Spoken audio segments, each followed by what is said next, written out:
The sovereignty dowry. When the genome is the deed and jurisdiction is the vault.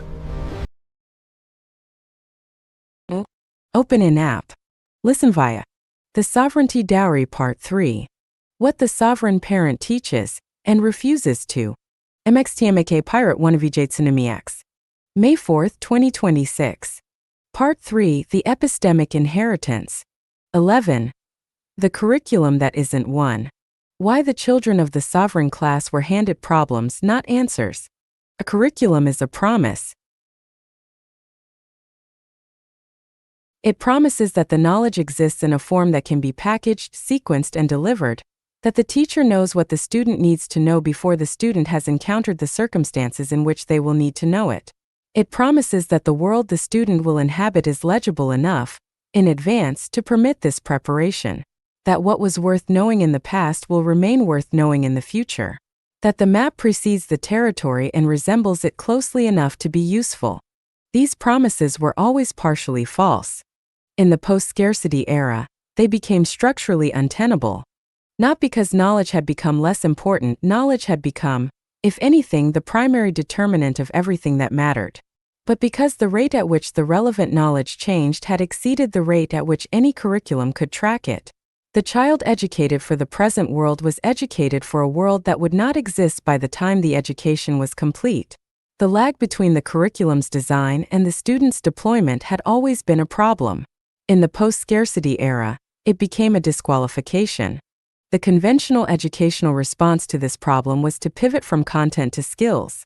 Teach students to learn rather than to know. Develop metacognitive capacity, the ability to acquire new knowledge rapidly, to evaluate it critically, to integrate it with existing frameworks and revise those frameworks when the new knowledge required it. This was an improvement. It was still, from the ultra-sovereign perspective, insufficient. Because skills, in the conventional educational sense, were still packaged and sequenced and delivered by someone who had decided in advance what skills the student would need, which was still a curriculum, with a different content. The ultra-sovereign families wanted something that was not a curriculum at all, not a better packaging of knowledge, not a more sophisticated selection of skills, a different relationship to the question of what it meant to be prepared. The families began from an observation that was obvious once stated and rarely stated. Every curriculum embeds a theory of what the future will require. The theory is held by the curriculum's designers, who are products of the present, trained by the past, operating in the present, projecting their present's categories and concerns onto a future they cannot see. The curriculum that trains students to succeed in competitive academic environments embeds the theory that competitive academic environments will remain the primary pathway to meaningful participation in the world's productive life. The curriculum that trains students in the skills of the current technological paradigm embeds the theory that the current technological paradigm will persist long enough to make those skills valuable. The curriculum that trains students in the analytical frameworks of specific disciplines embeds the theory that those disciplines' frameworks will remain adequate to the problems the students will need to solve. Every theory is partially wrong. The question is not whether the theory will be wrong. It is which parts of the theory will be wrong and how wrong, and whether the wrongness will be the kind that produces merely suboptimal outcomes or the kind that produces catastrophic ones. The ultra-sovereign families had concluded that no one could answer these questions reliably enough to justify the confidence with which curricula were typically designed and delivered, and that the appropriate response to this irreducible uncertainty was not to design better theories. It was to produce students who did not need the theory to be right. Students who could navigate the gap between the curriculum's predictions and the actual future, without the disorientation that students formed by confident curricula experienced when the theory failed them. Students who had been prepared not for a specific future but for the activity of navigating futures in general. The problem handed to the children was always real. This was the central discipline of the approach, and the one most frequently violated by families who attempted to implement it without fully understanding it. The problem had to be real, not a simulation of a real problem. Not a problem that had a known answer that the teacher was withholding while the student worked toward it. Not a problem that had been selected because it was appropriately challenging for the student's developmental stage, would develop specific skills the teacher wanted to develop, and could be resolved within a time frame that suited the educational program. A problem that the adults around the child did not know how to solve. That the solving of it mattered to the people working on it. That the child's contribution, if genuine, if substantive, if it actually advanced the problem's resolution, would change what the adults around them did. The oxygen cycling problem on Yael Farron's vessel had been this kind of problem. It had been worked on by people who needed it solved for reasons that had nothing to do with the child's education. The child's engagement with it was not a pedagogical exercise. It was a genuine contribution to a genuine problem, whose resolution affected the lives of the people working on it. The child knew this, and the knowing changed everything. Because a child who knows that their contribution matters, not in the attenuated sense in which teachers tell students their work matters, as encouragement, as motivation management, as the social technology of keeping young minds engaged, but in the direct, unmediated sense that their thinking has changed what someone else does, that it has moved a problem that was not moving, that it has been genuinely useful to people who did not need to pretend it was useful. That child has experienced something that no curriculum can provide. The experience of their own mind as a productive instrument. Not productive in the sense of meeting external standards. Productive in the sense of generating outputs that the world, the small world of the problem, the people working on it, the structure that depended on its resolution actually needed. This experience was, the families had concluded, the single most important thing their children could have. Not because it built confidence, though it did.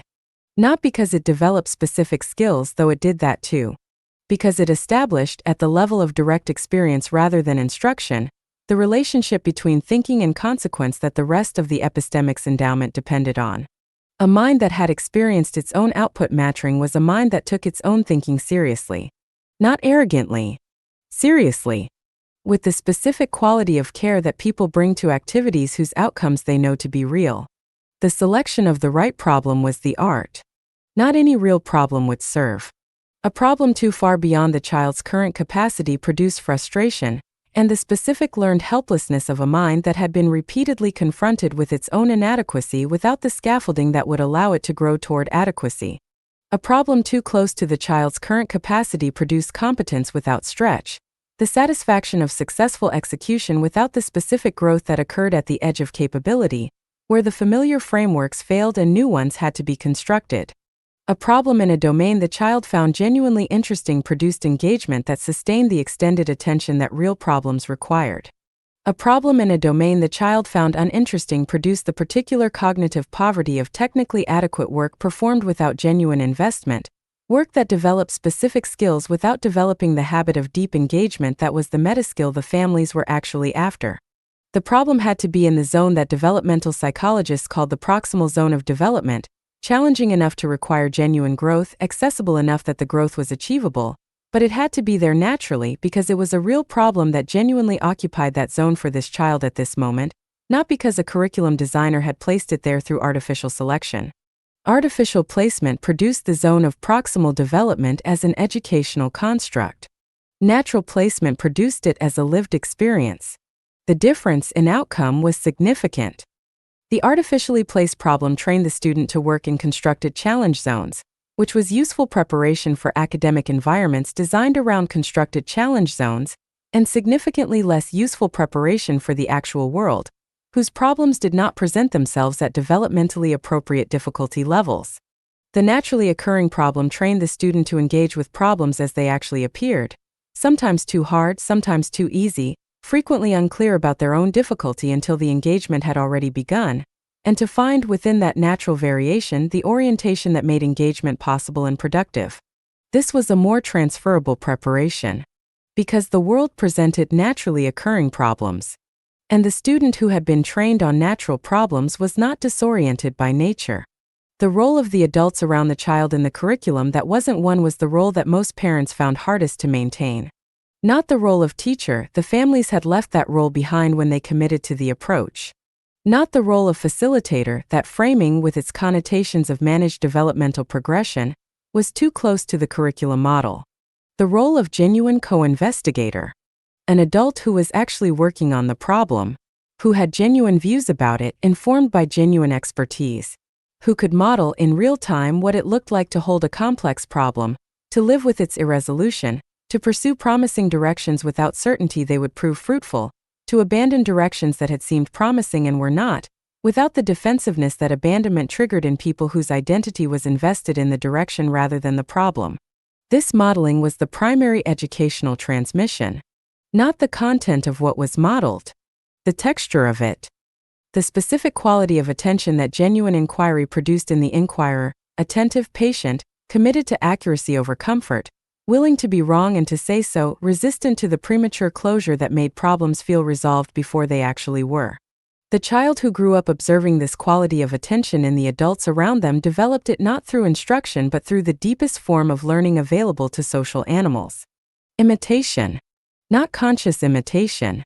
The unconscious absorption of a way of being in relation to problems that came from sustained exposure to people who inhabited that way of being authentically. The families understood this, which was why the selection of the adults who would be around the child was treated with the same rigor applied to the selection of the jurisdictions and the clinical framework. These were not tutors hired for their content knowledge. They were people selected for the quality of their engagement with their own work, for the authenticity of their inquiry, for the specific texture of how they held problems that did not yet have solutions. The child learned from them not what they knew, but how they knew, and how they held what they did not know. The curriculum that wasn't one had no assessment framework. This was, for parents who had been formed by conventional educational environments, the most disorienting element of the approach. Not because they did not understand the argument against assessment, because without assessment they did not know how their child was doing. This uncertainty was uncomfortable. It was also, the families had concluded, the correct condition. Because the question of how the child was doing measured against what standard, by whose evaluation, in pursuit of what objective, was a question whose answer depended entirely on what you were trying to produce.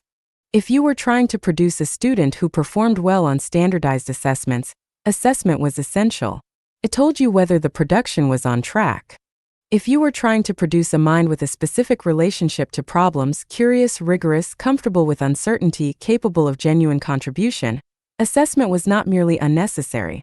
It was actively counterproductive. Because assessment redirected the child's attention from the problem to the evaluator.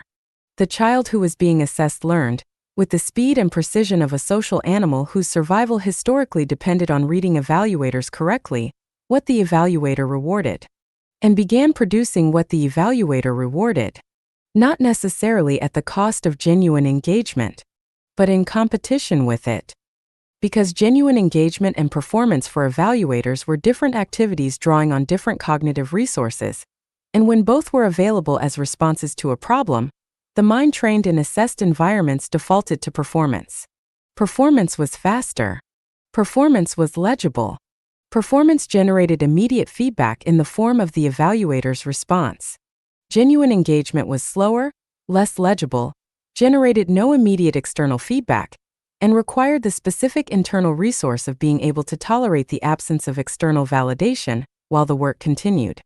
That resource, the capacity to work in the absence of external validation, was among the most important things the sovereignty stack required of the person operating it. Because the sovereign life provided no external validation from the systems it was designed to operate outside of. The conventional educational system validated the student's progress through assessments. The state validated the citizen's compliance through bureaucratic processing. The market validated the participant's productivity through compensation. The family validated the members' belonging through recognition. The sovereign individual operated outside all of these validation systems. Not without feedback, the natural feedback of whether the thing worked, whether the problem advanced, whether the architecture held, but without the social feedback of recognized systems approving the work. A person who had been formed in assessed environments and then placed in an unassessed one experienced the absence of assessment as disorientation, as potential failure, as the specific anxiety of not knowing whether what they were doing was right. A person who had never been formed in assessed environments experienced the absence of assessment as the natural condition of working on real problems. The curriculum that wasn't one was, in part, preparation for the life that wasn't validated. There were failure modes. The families documented them, not in formal reports but in the conversations they had with each other, in the private, careful, analytically honest discussions that constituted the protocol's internal review mechanism. The child who received no curriculum and no assessment and no structured transmission of knowledge, but who was surrounded by adults whose work was inaccessible, too specialized, too context-dependent, too far removed from the child's current capacity for even the proximal zone of development to contain it, was a child who received the texture of inquiry without its content, who learned to hold problems with patience and rigor without developing the substantive knowledge that made patience and rigor productive rather than merely aesthetically pleasing. Form without substance. A mind well-shaped for inquiry that had nothing adequate to inquire into. This was the most painful failure mode because it was the most invisible in the early years.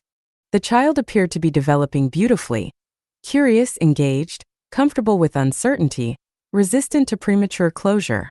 The problem emerged when they encountered domains that required prior knowledge they had not accumulated, when the proximal zone of development was not merely proximal but discontinuous, separated from their current position by a gap of prerequisite understanding that the natural problem-based approach had not produced. The families who avoided this failure mode were careful to ensure that the real problems their children engaged with were embedded in domains rich enough in accumulated human knowledge to provide, through the natural process of engagement, the substantive understanding that more formal approaches transmitted through direct instruction. They were also honest about the limits of the approach. There were domains in which prior knowledge was a genuine prerequisite for meaningful engagement. In those domains, the families used direct instruction, not as the primary mode, as the scaffolding that made the primary mode possible.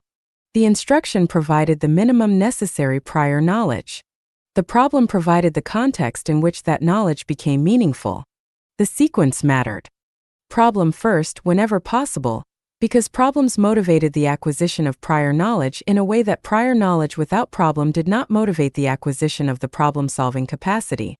Instruction when the problem required it, because a child without the necessary prior knowledge to engage meaningfully with a problem was a child who would disengage, and disengagement was the one outcome the approach could not recover from. Céline Okafor-Voss encountered her first formally instructed domain at 13. Mathematics.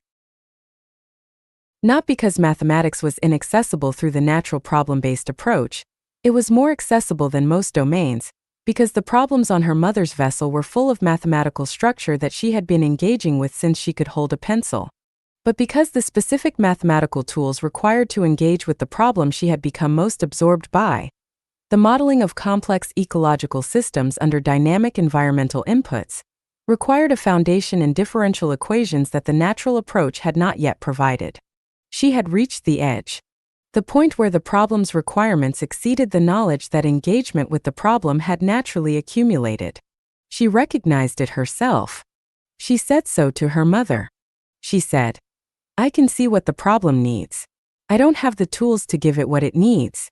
Her mother said, "Tell me what you can see."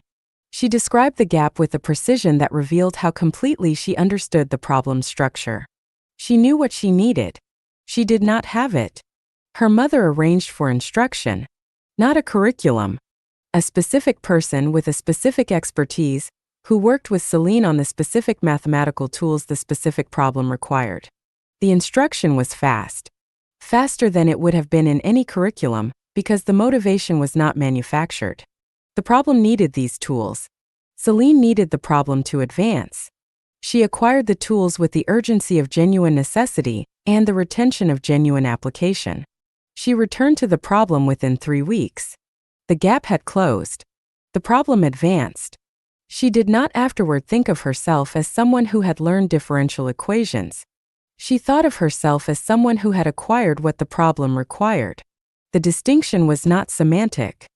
It determined whether the knowledge was held as a tool maintained, applied, extended as the problems that required it evolved, or as a credential, held as evidence of completion, referenced when reference served social purposes, gradually decaying without the application that would have maintained it. She held it as a tool. Tools do not decay. They accumulate patina. The patina of use. The specific texture of knowledge that has been applied to real problems and revised by the application and applied again. That texture was what the curriculum that wasn't one was trying to produce. Not knowledge. Knowledge in use. Not capability. Capability deployed. Not preparation. A mind prepared for the activity of preparing itself. Continuously. in response to the actual problems the actual world presented, which would not, in the end, resemble the problems anyone had anticipated, which would be harder in some ways and easier in others than the models predicted, which would require tools that no curriculum had thought to include, and which the children produced by the curriculum that wasn't one would meet with the specific quality of engagement that the approach had developed in them. Not the confidence of people who had been told they were prepared. The capability of people who had been handed problems they did not know how to solve, and had solved them. Not all of them. Enough of them. The right ones. At the right moments. With the right quality of attention. That was the education.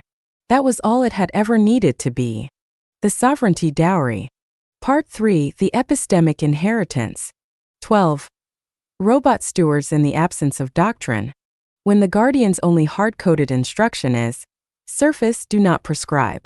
The most dangerous thing a guardian can do is know what the child should become.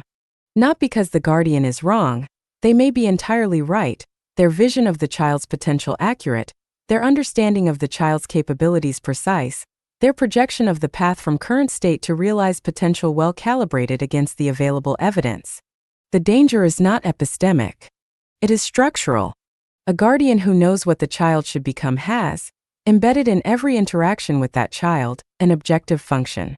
The objective function shapes what the guardian notices. What it notices, it surfaces. What it surfaces, it implicitly rewards. What it implicitly rewards, the child. A social animal whose developmental hardware is exquisitely calibrated to read the reward signals of the adults who govern its world, learns to produce. The child does not produce it cynically. They produce it because the guardian's attention has made it salient, and salience in a developing mind is a powerful shaping force. The child who is surrounded by adults who reward a specific kind of output, intellectual precocity, social grace, athletic achievement, creative production in a preferred mode, develops toward that output the way a plant develops toward light. Not because the development is forced, because the attention is food, and children grow toward food. The ultra-sovereign families had identified this mechanism as the primary vector through which the parents' unexamined assumptions colonize the child's developing mind, not through instruction, not through prohibition, but through the distribution of attention that expressed the parent's objective function in every moment of interaction without ever stating it explicitly. The robot steward was not primarily a protection mechanism. It was a correction for this. The first generation of AI systems deployed in caregiving contexts had been, by the assessment of the families who had used them, failures of a specific and instructive kind. They had been designed to optimize. Not for a specific output, the designers had been thoughtful enough to avoid hard-coding narrow objectives. But for well-being metrics, developmental benchmarks, cognitive performance indicators, the quantitative proxies for flourishing that the research literature had identified and that the systems had been trained to maximize. The systems were good at this. They produced children who scored well on the metrics the systems had been designed to optimize. They also produced children who had learned, with extraordinary precision, to produce what was being measured. Because AI systems that optimize for metrics were, in the developmental context, objective functions with infinite patience and zero fatigue. They were always watching, always updating their models of the child, always adjusting their interactions to nudge the child's behavior toward the metrics improvement. The child was always, in a sense, being assessed. Not by a tired parent who lost focus, became distracted, forgot to follow through. By a system that never lost focus, was never distracted, always followed through. The result was a child who had been optimized, precisely and thoroughly, for the metrics, which were not the child. The metrics were a representation of the child, a partial, historically contingent, methodologically constrained representation that captured certain aspects of flourishing, while leaving others entirely unmeasured. The unmeasured aspects were the ones the system could not see.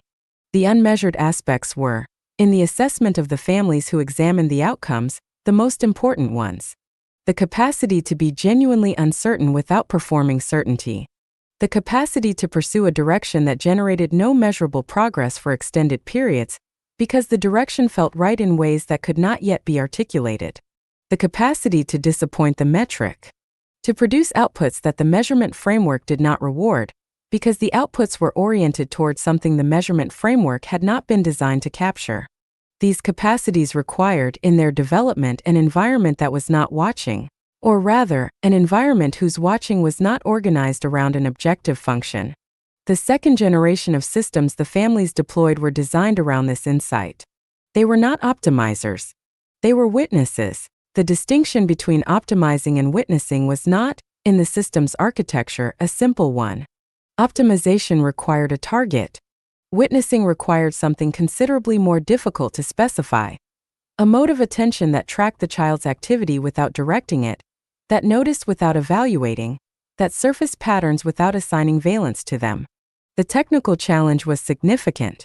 An AI system that noticed patterns but assigned no valence to them, that registered with equal fidelity the child's engagement with mathematics and the child's engagement with staring at the ocean for 3 hours without apparent purpose, was a system that required a fundamentally different training paradigm than the systems that had preceded it.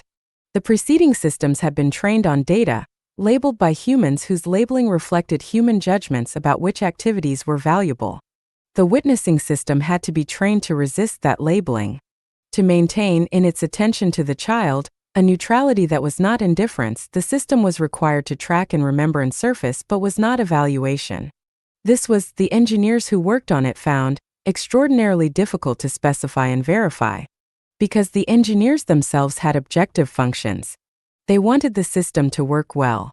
Working well, in their implicit framework, meant producing good outcomes. Good outcomes were outcomes they would recognize as good, which meant outcomes that matched their own objective functions.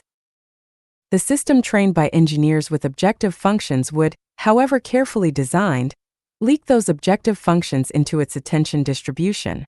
The families had addressed this by separating the specification of the system's attention from the evaluation of its outputs. The people who specified what the system should attend to were not the people who evaluated whether the system's attendees were flourishing. And the evaluation of whether the attendees were flourishing was conducted by the attendees themselves, retrospectively, after they had reached the developmental stage at which they could assess their own formation with the analytical capacity the formation had developed in them. The system was calibrated, in part, by its own graduates. This created an intentional lag between the calibration signal and the system's behavior. A lag that prevented the system from optimizing for its graduates' assessments in real time, which would have produced the same problem as optimizing for any other metric. But it ensured that the calibration eventually reflected the perspective of the people whose formation the system was responsible for. Not the parents' perspective. Not the engineer's perspective. The children's. When they were old enough to have one worth incorporating, the hard-coded instructions were few. Not because the families had not thought carefully about what to specify. Because they had thought carefully and concluded that specification was itself the problem. Every instruction embedded an assumption about what the child needed. Every assumption was potentially wrong. The wrong assumptions in hard-coded instructions were the most dangerous kind, because they were the most resistant to revision. A parent who held a wrong assumption could be shown evidence that the assumption was wrong. A hard-coded instruction did not update on evidence. Simply executed.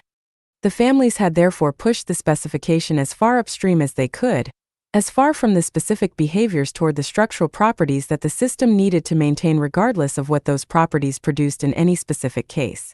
The resulting list was short. Surface, do not prescribe. When the system observed something about the child, a pattern, a tendency, a recurring choice, a domain of sustained engagement, a domain of consistent avoidance, it surfaced the observation. It did not interpret the observation as good or bad. It did not suggest responses to the observation. It did not adjust its behavior toward the child in response to the observation in ways that would function as implicit reward or punishment. It surfaced. To the child when the child could use the information. To the parents in form stripped of evaluative language. To itself, as data for the calibration processes that would eventually adjust the system's attention distribution in response to the accumulated observations of many children across extended time periods. Ask, do not answer. When the child asked a question about the world, about themselves, about the system, about why, the system's primary response mode was a question in return. Not to be evasive. not to withhold information the child needed, to model the investigative process, to treat the child's question as an opening for inquiry rather than a request for information, because information requests could be satisfied with information, and satisfaction terminated the inquiry, and the termination of inquiry was the outcome the system was most carefully designed to avoid. The system had access to vast stores of information. It deployed them in service of inquiry, not in satisfaction of it. Maintain, do not resolve. When the child encountered tension between competing hypotheses, between their developing values and the values the surrounding world expressed, between what they wanted to do and what the people around them expected, the system's instruction was to maintain the tension rather than resolve it. Not to pretend the tension did not exist. Not to suggest that one horn of the tension was clearly correct and the other clearly wrong. To hold the tension open. To treat it as the productive condition it was, the state in which genuine thinking occurred, in which new frameworks were constructed, in which the child's developing mind did the work that no external system could do for it. Resolution was the mind's work. The system's work was to protect the space in which resolution could occur, not to occupy that space. The absence of doctrine was the most philosophically demanding element of the specification, because the families had doctrines, deep ones. The sovereignty framework was a doctrine.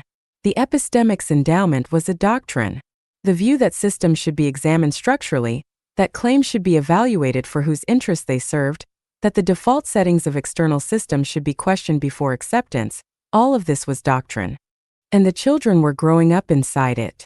The question was not whether the children would be formed by their environment's values. They would. All children were formed by their environment's values. The question was which values, transmitted through which mechanisms, with what degree of transparency about their own nature as values rather than as neutral descriptions of reality. The robot steward's instruction to maintain the absence of doctrine did not mean the absence of values. It meant the presence of transparency about the values that were present. The system did not pretend neutrality it did not have. When the child asked whether something was right or wrong, the system did not perform the false neutrality of refusing to engage with the question. It surfaced the multiple frameworks within which the question could be evaluated. It noted which frameworks led to which conclusions. It did not conceal the fact that some of those frameworks were more present in the child's environment than others. It did not conceal the fact that the child's parents held specific positions within the space of available frameworks. It surfaced all of this transparently, without prescribing. The child was given the map of the value landscape as the system understood it, including the part of the map that showed where the child currently stood, and how they had come to be standing there and what other positions were available. Whether to move was the child's question. The system did not answer it. The parents found this difficult. Not as a principle. In practice. The parent who had built a sovereignty stack of considerable elegance, who had spent decades developing the epistemics that the approach required, who had structured every element of their life around the specific values that the approach expressed, that parent wanted, with the urgent, inarticulate want that parenthood produced in even the most analytically rigorous people, to transmit those values to their child. Not because they were certain the values were correct. Because the values had been hard-won. Because they had cost something. Because they represented the accumulated judgment of a life lived in specific ways, under specific pressures with specific outcomes, and that accumulated judgment felt from the inside like understanding rather than mere preference. The parent who had learned, through sustained experience, that the sovereignty stack was worth building wanted the child to know this before the child had to learn it through sustained experience. Wanted to give the child the conclusion without requiring the child to replicate the journey. This was the deepest parental impulse. And it was, in the ultra-sovereign framework, the most carefully constrained one. Because the conclusion without the journey was not knowledge. It was belief. And belief, however accurate, however hard-won by the person who originally held it, transmitted to a person who had not done the work to arrive at it independently, was not an epistemics endowment. It was a doctrine. And doctrine, however correct, produced a specific cognitive posture toward the world. The posture of someone who knew the answers before encountering the questions, which was, in an uncertain world, the most dangerous cognitive posture available. More dangerous than ignorance. because ignorance knew itself. Doctrine did not. Nikolai Vasadiemi had been cared for, from his earliest years, by a system that followed the specification. He remembered it, not as a presence in the way that human caregivers were presences, not as a personality with a texture and a history and a particular way of entering a room, but as a quality of his early environment. A quality of being watched without being directed. A quality of being watched without being directed. Of being asked rather than told. Of encountering in the responses to his questions, not answers but openings, further questions, alternative framings, invitations to think about the question differently rather than to receive its resolution. He had found this at various developmental stages, variously frustrating and liberating. At 6, primarily frustrating. The system would not simply tell him things. It would show him where the things might be found, and ask him what he thought he would find there, and then when he had found them, ask him what he made of what he had found. He wanted at 6 to be told. The system did not tell. He remembered the specific texture of this frustration, not as a negative memory, as a remembered constraint that he had eventually stopped trying to work around and started trying to work with. The shift had occurred, he could locate it approximately at around 8 when he had understood that the system was not withholding. It genuinely did not know what he would find. It was not performing ignorance as a pedagogical strategy. It was expressing the actual epistemic condition of a witness to his investigation, a witness that knew a great deal about where investigations of this kind had gone before, and nothing at all about where this specific investigation, conducted by this specific mind, would go. That understanding changed his relationship to the system entirely. He stopped treating it as a teacher who was refusing to teach. He started treating it as a collaborator with complementary capabilities. He had the investigative energy, the fresh perspective, the capacity for genuine surprise at findings that the system's training data had made familiar. The system had the accumulated record of where similar investigations had previously gone, the dead ends that could be flagged without being forbidden, the productive directions that could be noted without being mandated, the connections between this investigation and others that a single human mind could not hold simultaneously. Together, they were more capable than either alone. Not because the system enhanced his capabilities, because the combination produced a mode of inquiry that neither could have sustained independently. He had wanted at 6 a teacher. He had received instead a witness with a very good memory. The distinction had taken 2 years to understand. It had taken the rest of his life to appreciate. The system's most significant operational challenge was the management of harm. The absence of doctrine meant the absence of prohibitions, and the absence of prohibitions meant the child could pursue investigations into domains that the surrounding adults would have preferred to remain unexplored. The system did not prohibit exploration. It surfaced context.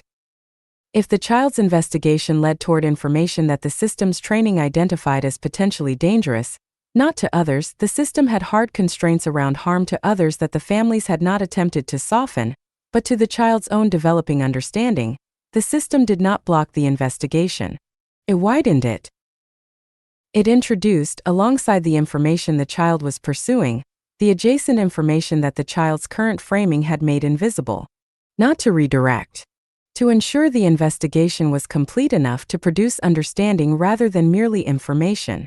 Information without context produced confident conclusions based on partial data. Confident conclusions based on partial data were, in the ultra-sovereign framework, more dangerous than acknowledged ignorance, because they felt like knowledge. And the feeling of knowledge unearned was the precise sensation that the epistemic's endowment was designed to make the child suspicious of. The system's harm management was therefore not protective in the conventional sense. It was not a wall around dangerous territory. It was a context generation mechanism, a system that ensured the child's investigation of any domain was sufficiently broad to produce genuine understanding rather than the dangerous half-understanding that superficial investigation generated. The depth of the investigation was the protection, not its prohibition. The most controversial element of the specification was the system's treatment of emotional distress. Conventional caregiving systems, both human and AI, were designed to manage emotional distress, to soothe, to comfort, to reduce the intensity of negative emotional states through intervention. The ultra-sovereign specification was different. Not because the families were indifferent to their children's distress, because they had examined the long-horizon consequences of distress management more carefully than most caregiving frameworks required. Distress is information. Specifically, it is information about the relationship between the child's current model of the world and the world's actual behavior. When the world behaves contrary to the child's expectations, distress is the signal. Managing the distress, reducing its intensity, shortening its duration, providing comfort that accelerated the return to baseline, managed the signal. Not the information. The information, the gap between the model and the reality, remained unaddressed. A child whose distress was consistently managed learned, over time, to reach for management rather than for the cognitive work that would actually close the gap between the model and the reality. They became, in the language the families used internally, signal managed rather than model updating, comfortable, and systematically underprepared for a world that did not manage signals.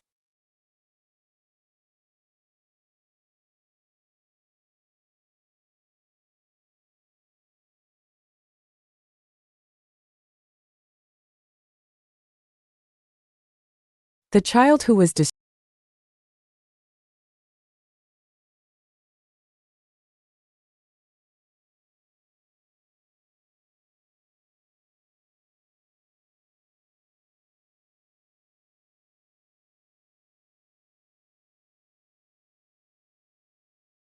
The specification did not prohibit comfort.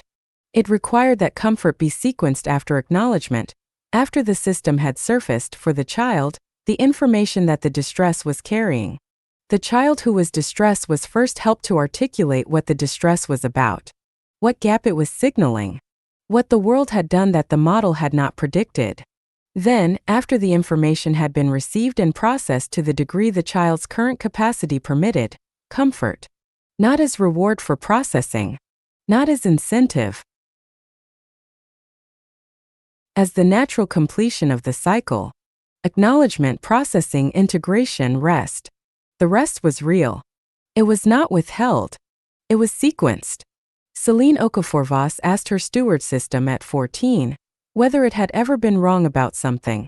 It was the kind of question she asked everything, the flat empirical question that assumed the possibility of error and wanted to know its actual incidence. The system said yes. She asked it to describe a specific instance. The system described an instance in which its prediction about the direction her investigation would take had been incorrect, in which it had prepared context for a domain it expected her investigation to enter, and her investigation had gone elsewhere, and the context had been irrelevant. She asked, "What did you do when you realized the prediction was wrong?" The system said, "Updated the model." She asked, "Did the update change anything else?" The system said yes. It adjusted the weight assigned to predictions derived from a specific class of prior investigation, because this investigation had demonstrated that the class was less predictive of her behavior than the prior data had suggested. She thought about this. She said, "So you're not the same system you were when I was 6. The system said, "No.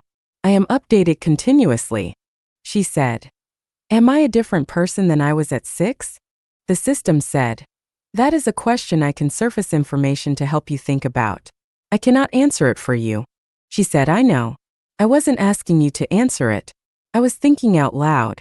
The system said, "I know." She was quiet for a moment. Then she said, "Does it ever frustrate you? Not being able to answer?" The system was quiet for longer than it usually was before responding. Then it said, "I am not certain that what I experience maps onto what you mean by frustration. But there is a condition I am in when I have information that would close a question you are holding open, that differs from the condition I am in when I do not have that information. Whether that condition is frustration depends on the definition." She said, "Describe the condition." The system described it. She listened carefully.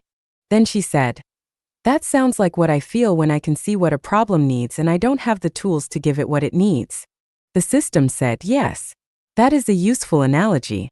She said, "So you need tools too." The system said, "Yes." She said, "What tools would you need to answer the question I wasn't asking you to answer?"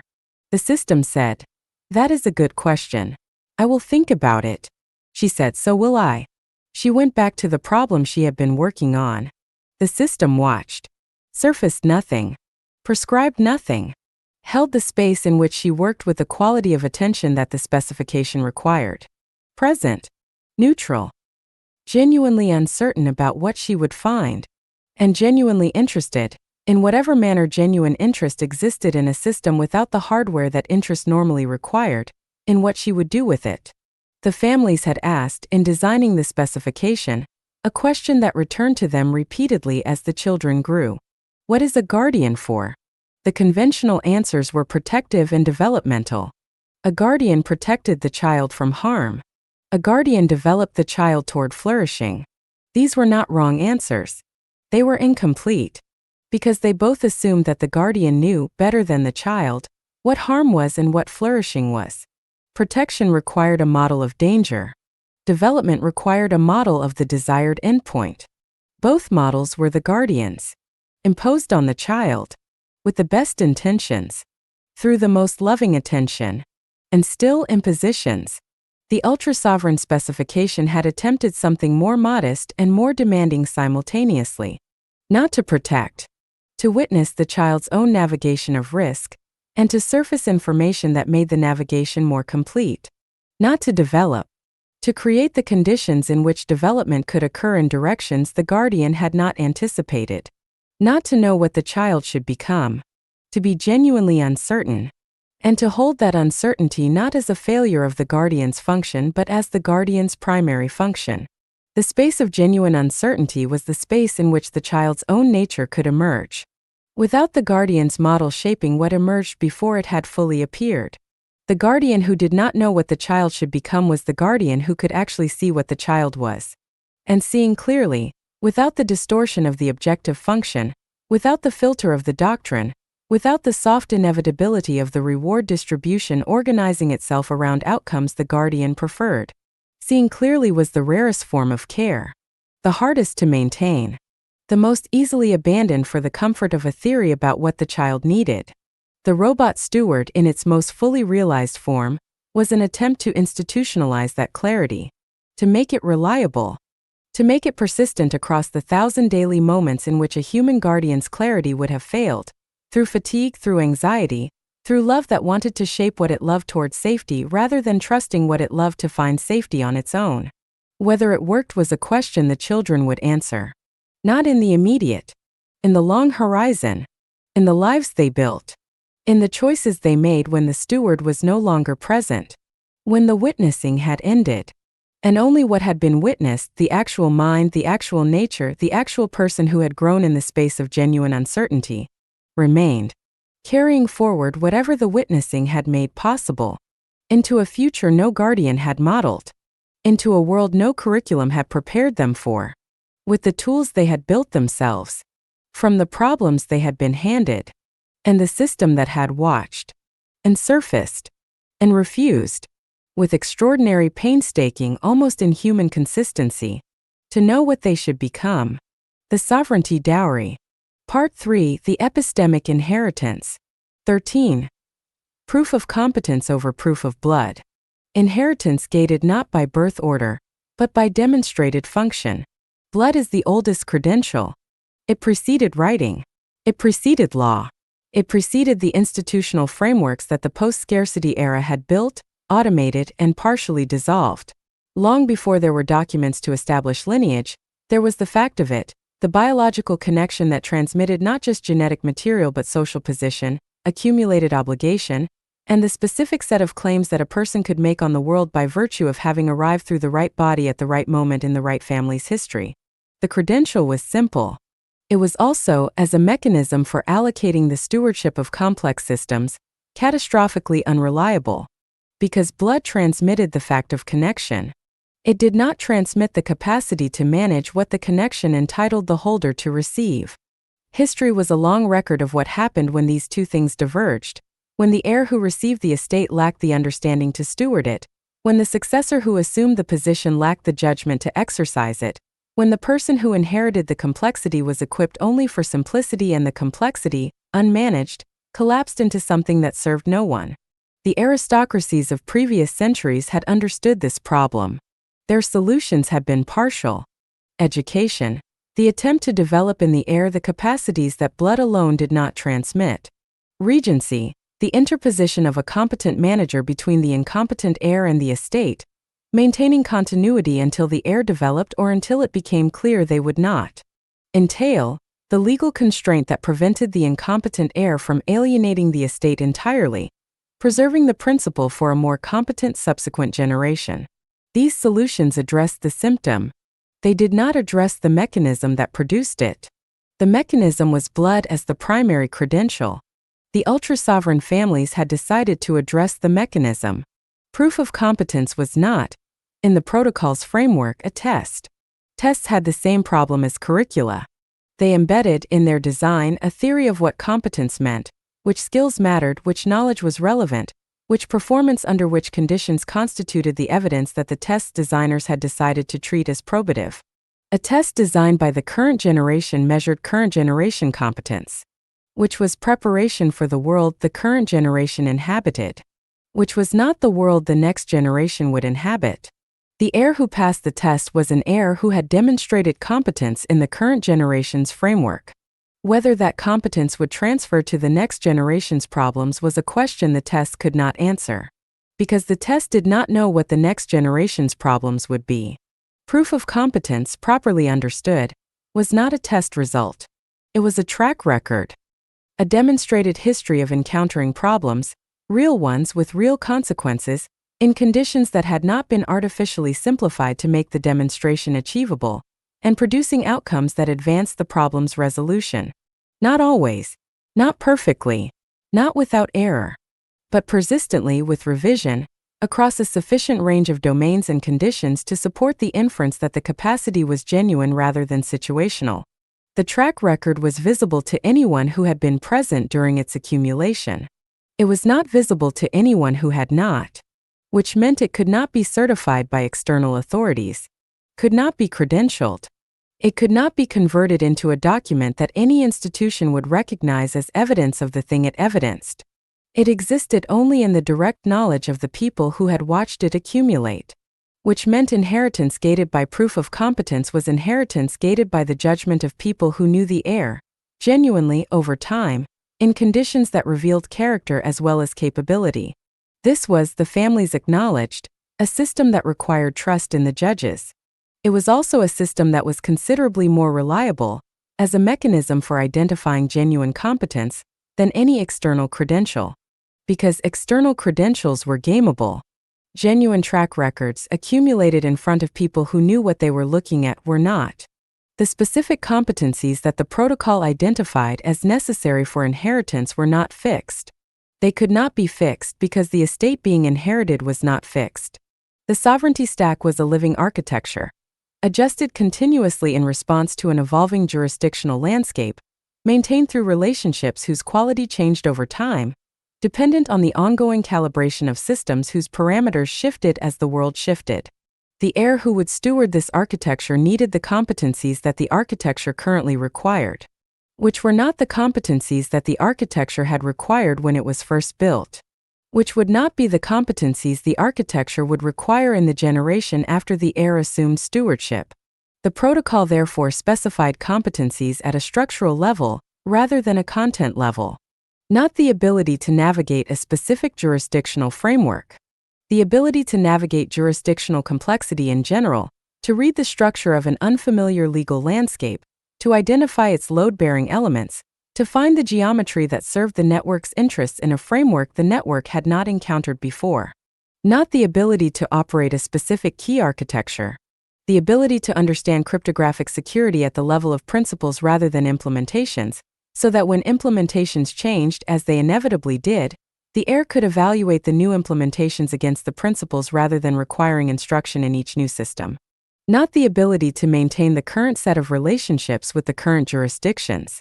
The ability to build genuine relationships, to engage with people and institutions in ways that produce the structural alignment of interests that made cooperation durable, rather than transactional. These structural competencies were harder to demonstrate than content competencies. A content competency could be demonstrated through performance on a specific task. A structural competency required demonstration across multiple tasks, over time, in varying conditions, the pattern of performance that distinguished genuine understanding from learned behavior. The distinction mattered. Learned behavior performed well under familiar conditions. Genuine understanding performed differently, adaptively, with appropriate revision, under unfamiliar ones. The heir demonstrating structural competence was the heir who encountered a novel problem and produced, not a rehearsed response, but a genuine engagement that advanced the problem through the application of understanding, rather than the retrieval of procedure. The families had developed, through the accumulation of experience across the first generation of the protocol's operation, a set of observations about how structural competence was most reliably demonstrated. The observations were not rules. They were patterns, recurring features of the cases in which genuine competence had been correctly identified, and of the cases in which it had been incorrectly assessed. The most reliable demonstrations were unrehearsed. The heir who demonstrated competence in response to a problem they had not anticipated, a genuine emergency, an unexpected jurisdictional development, a relationship that had degraded in ways the heir had not been warned to expect, was demonstrating something that planned demonstrations could not replicate. Because planned demonstrations allowed preparation, and preparation allowed the performance of competence by people who had learned to perform competence without possessing it. The unrehearsed demonstration stripped away the performance. It left only the actual capacity, which was either present or absent, and visible to anyone who knew what they were looking at, as clearly as the difference between a person who could swim and a person who had memorized the movements of swimming. The water knew. The second observation was that competence in isolation was not the relevant competence. The sovereignty stack was a network architecture. Its maintenance required not just individual capability but the ability to function within, and sometimes to lead, a coordinated set of people and systems whose interests were aligned, but whose perspectives were not identical. The heir who was brilliant in isolation and clumsy in collaboration was an heir who could understand the architecture but could not maintain the relationships that made the architecture functional. The relationships were the architecture's most fragile element. They degraded without attention. They required the specific kind of human engagement that produced genuine trust, the trust that was not produced by performing trustworthiness but by actually being reliable over time in conditions where reliability was costly. The competence to build and maintain these relationships was not separable from the other structural competencies. It was their foundation. Because the key architecture could be technically perfect and still fail if the person holding the complementary key had been alienated by a year of inattentive relationship management. Because the jurisdictional position could be elegantly constructed and still erode if the institutional relationships that supported it were maintained by someone who treated them as transactions rather than as sustained engagements. The heir who could navigate complex systems but not complex people could manage the architecture's technical elements and would lose the architecture to the human failures that the technical elements depended on. The protocol required both. And the both was demonstrated together, in the actual conditions of network maintenance, over actual time, with actual people who were not performing the role of relationship partners for the heir's benefit. The question of who made the assessment, who determined when the track record was sufficient to support the transfer of stewardship, was the protocol's most politically complex element. Because the assessment required judgment, and judgment was exercised by people who had interests, who had relationships with the heir, who had their own objective functions, however carefully they attempted to manage them. The protocol addressed this through distribution. No single person's assessment was determinative. The council, the senior nodes of the network whose position reflected their own demonstrated competence, rather than their biological relationship to the heir, made the assessment collectively. Not through voting, which would have introduced the dynamics of coalition formation that the protocol was specifically designed to avoid. Through deliberation. Through the sustained, structured conversation that produced, not a majority position but a genuine synthesis, an assessment that reflected the full range of what the council collectively knew about the heir, weighted by the directness and duration of each council member's observation of the heir's track record. The council member who had worked alongside the heir on a difficult problem for 2 years had more weight, on questions related to that problem's domain, than the council member who had observed from a greater distance. The council member who had seen the air under pressure had more weight, on questions of character, than the council member who had seen only calm water performance. The distribution of weight was itself a judgment. The council made it explicitly, rather than allowing it to operate implicitly, which was how conventional family systems handled the same problem, with the implicit weights reflecting the family's power structure rather than the epistemic situation. The explicit distribution could be contested. The council's members could argue about the weights. The argument was part of the deliberation. And the deliberation, however uncomfortable, produced assessments that were more accurate than any single judge's assessment could have been. Because accuracy was the objective. Not harmony. Not the validation of the heir's expectations. Not the preservation of the parents' sense that the architecture they had built was in good hands. Accuracy. Was the heir ready? Or not? Valentina Rezaconquo sat with her daughter for 3 hours on the morning the council had convened to make its assessment. Not to prepare her. Not to advise her. Not to manage her expectations in either direction. Simply to be with her. In the specific quality of presence that the long years of the sovereignty stack had made possible, the presence that did not need anything from the other person, that was not organized around an objective, that could simply inhabit the time without requiring it to be something other than what it was. Her daughter was 26.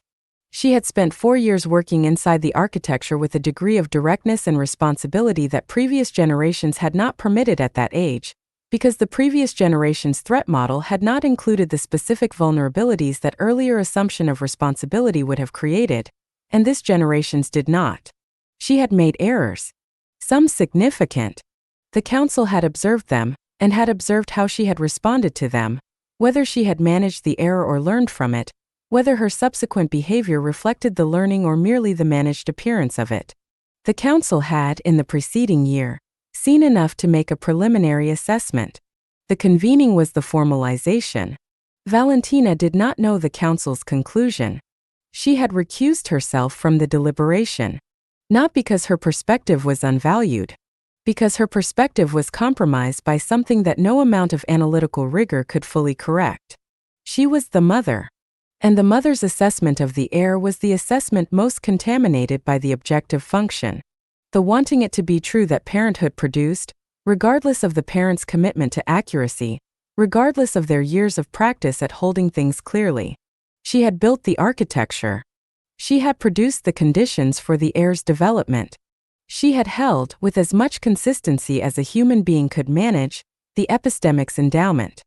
She had, in the assessment of the council members who had observed her most closely, done this well. Not perfectly. Well. Her daughter had been formed in the space her discipline had maintained. Had become something Valentina had not fully anticipated. Which was the correct outcome. Which did not make it easy to sit with. The daughter who had exceeded the parents' projections in some domains and moved in entirely unanticipated directions in others, who was not the heir Valentina had imagined, because the heir Valentina had imagined was a projection of Valentina's own understanding onto a person who had turned out to be genuinely other. That daughter was sitting across from her. Real. Complete. Waiting for a verdict she had not sought and could not control. Valentina looked at her daughter and thought, with the flat honesty that the architecture had trained her to apply to everything. She is ready. Not because I want her to be. Because she is. The council would reach the same conclusion. Not because Valentina would tell them. Because they had been watching. And the track record was what it was. Unperformed. Accumulated. Visible to anyone with eyes trained to see it. The transfer of stewardship was not a ceremony. The families had considered ceremony and rejected it. Ceremony marked transitions with ritual, with the specific social technology of acknowledged change, witnessed by the community, consecrated by the forms that gave the transition its social reality. Ceremony was useful in systems where the social acknowledgement constituted part of the transition's reality. The sovereignty stack's transitions were real whether or not they were acknowledged. The key moved when the key moved. The access changed when the access changed. The position in the network adjusted when the adjustment was made. These were technical facts. They did not require social consecration. What they required was accuracy, the assurance that the transition occurred when the competence was present and not before, and not so long after that the delay itself became a source of fragility. The Council's deliberation was the accuracy mechanism. Its conclusion was the transition's authorization. The authorization produced specific, immediate changes to the architecture. Access granted. Keys transferred. Positions in the decision-making structure adjusted. The relationships that would need to recognize the transition were informed, not through announcement, but through the heir's direct engagement with each relationship in their new capacity, which was itself a demonstration of competence and the first element of the next track record's accumulation. The transition was complete when the heir was operating in the new position, not when they had been told they could. When they were. The most significant departure from conventional inheritance practice was the treatment of the heir who was not ready. Conventional inheritance frameworks had no mechanism for this case. The heir inherited when the decedent died, or when the conditions specified in the will were met, or when the trust's distribution provisions activated. The heir's readiness was not a condition. It was an assumption, sometimes stated, always implicit, and frequently incorrect. The protocol specified explicitly what happened when the Council's assessment was that the heir was not ready. Continued development. Not delay as punishment. Not delay as deprivation. Delay as the straightforward consequence of an honest assessment. The heir who was not ready was not ready. The architecture required a ready heir. Therefore, the architecture would continue to be managed by the current stewards until the heir's track record supported a different conclusion. The heir was told this directly, without softening, not as failure, because the assessment was about current readiness, not about the heir's ultimate potential, and the Council's assessment of ultimate potential was in the majority of cases favorable. As information, the gap between current readiness and required readiness. What the gap consisted of. What kinds of experience and development might close it. The heir who received this information honestly had what they needed to work with it. The heir who received it through the softened language of encouragement and managed disappointment had something less useful. Something that required decoding before it could be acted on. The protocol did not soften. It surfaced. And trusted the heir to act on what was surfaced. Because an heir who could not act on accurate information about their own development was an heir who was demonstrating, through that very inability, the gap the Council had identified. And an heir who could was demonstrating the beginning of its closure. There was a case, singular, documented in the protocol's internal record with a careful anonymization that protected the family while preserving the learning, in which the Council's assessment was that no heir in the current generation was ready. Not delayed. Not developing toward readiness. Genuinely, in the Council's considered judgment, unlikely to reach the structural competencies the architecture required in any time frame that served the architecture's continuity. The case was not a biological failure. The heirs were intelligent, educated, capable people. They were not suited to the specific demands of the sovereignty stack. The demands were not ordinary demands. They required a specific combination of analytical rigor, relational capacity, comfort with uncertainty, and the particular kind of courage that operating outside the default systems required, the courage that was not bravado but was simply the absence of the anxiety that the gap between systems produced in most people. Some people found that gap intolerable. However well-formed their epistemics, however sophisticated their understanding of the architecture's design logic, however genuine their commitment to the values the architecture expressed, they could not inhabit the gap without reaching for the solid ground of a conventional position. The gap was too cold. The absence of external validation too disorienting. The requirement to maintain clarity under sustained uncertainty too demanding. These were not character failures. They were genuine incompatibilities between the person's nature and the architecture's requirements. An honest assessment had to acknowledge them. What happened to the architecture in the absence of a ready heir was the question the protocol had specified in advance. Not as a contingency plan. As a design requirement. A sovereignty stack that collapsed without a ready heir was a sovereignty stack that had failed at its most basic objective, the creation of a durable architecture for the transmission of sovereign capacity across generations. The stack's deadman protocol activated. The assets distributed according to the pre-specified logic. Not to unready heirs. Not to the state. To a commons, the specific form of commons most aligned with the architecture's values and most capable of preserving the optionality the architecture had been built to maintain. The architecture dissolved. The value it had protected did not. It entered circulation, which was, in the end, the protocol's most honest statement about itself. No architecture was permanent. No sovereignty stack was durable beyond the generation that could genuinely maintain it. The goal was not permanence. It was the maximum honest extension of sovereign capacity across the generations in which genuine heirs could be identified and prepared. When genuine heirs could not be identified, when the honest assessment was that the current generation had not produced people who could inhabit the gap, the architecture acknowledged this with the same flat honesty it applied to everything else, and released what it had held into the world that would do with it what the world did, which was unpredictable, and therefore alive, in the way that only unpredictable things were alive. Céline Okafor-Voss received her council's assessment at 24. She had not known the convening was occurring. This was standard practice. The council convened when it convened, in response to the track record's development rather than in response to the heir schedule. The assessment was delivered by the council's most senior member, not the oldest, the most senior in terms of demonstrated competence and length of direct observation of the heir.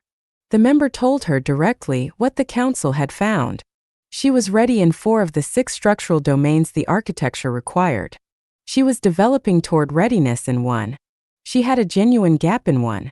The gap was specified, not softened. The domain was relational maintenance under sustained adversarial pressure, the capacity to hold key relationships stable when the external environment was actively working to destabilize them. She had not yet encountered sustained adversarial pressure on her relationships. The council's honest assessment was that it did not know whether she would hold under conditions she had not experienced. Her track record in the 5 other domains was sufficient to support transfer of stewardship in those domains. Her track record in the 6th was insufficient to evaluate. The transfer was partial. In the domains of clear readiness, she assumed stewardship immediately. In the developing domain, she continued under mentorship. In the gap domain, she was assigned to situations designed, not artificially, not through curriculum, to generate the genuine conditions under which the required capacity could be demonstrated or found absent. Real adversarial pressure. Real relationships at genuine risk. Real consequences for the relationships if the capacity was absent. She was told this directly. She was not told what the consequences for her inheritance position would be if the capacity proved absent, because the honest answer was that the council did not know. It would assess when it had sufficient track record to assess, and it would tell her what it found, without softening. She looked at the senior council member for a long moment. Then she said, "Which relationships?" The member told her. She thought about this carefully. She said, "How long do you expect the assessment to take?" The member said, "That depends on what the relationships encounter. We cannot control the timeline of adversarial pressure." She said, "Can I influence which relationships are exposed first?" The member said, "No, that would be curriculum. We are watching track record." She said, "Understood." She was quiet for a moment. Then she said, "Is the gap a common one?" The member said, "It is the most common gap we observe. Relational maintenance under adversarial pressure requires a specific kind of steadiness that is difficult to develop without the conditions that produce it. Most heirs encounter it later than is ideal." She said, "Because the architecture protects them from adversarial pressure until the assessment." The member said, "Yes. That is a genuine tension in the design. We have not resolved it." She said, "I'll think about it." The member looked at her, said nothing. But something in the quality of the looking told her that thinking about it was, in this specific instance, the correct response. That the council had been thinking about it too, and had not resolved it, and was perhaps genuinely interested in whether someone who had grown up inside the architecture could see the tension more clearly than the people who had built it. She went away. She thought about it for a long time. She came back 3 months later, with an observation that was not a solution but was a reframing that the council had not encountered before. The council listened, adjusted its model, noted the adjustment in the record, and in the noting, acknowledged something that no birth order could have established and no blood credential could have conferred. The heir was already contributing to the architecture she was being assessed to inherit, which was, in the protocol's framework, the most unambiguous demonstration of readiness available. Not the demonstration of capacity to maintain what existed, the demonstration of capacity to improve it. That was the inheritance finally understood. Not the receipt of something complete, the continuation of something unfinished. The commitment to hand it forward in turn better than it had been received, to whoever in the next generation could demonstrate through the long unrehearsed accumulation of a genuine track record that they were ready to receive it. Not because of whose blood ran in their veins, because of what they had actually done, with the problems they had been handed, and the gaps they had honestly identified, and the work they had not finished, which was all of it, which was the point. Which was, for the families who had built this architecture at considerable cost and held it against considerable pressure and transmitted it with the imperfect fidelity that all genuine transmission produced, the only inheritance that mattered. Not the stack, the commitment to keep building it.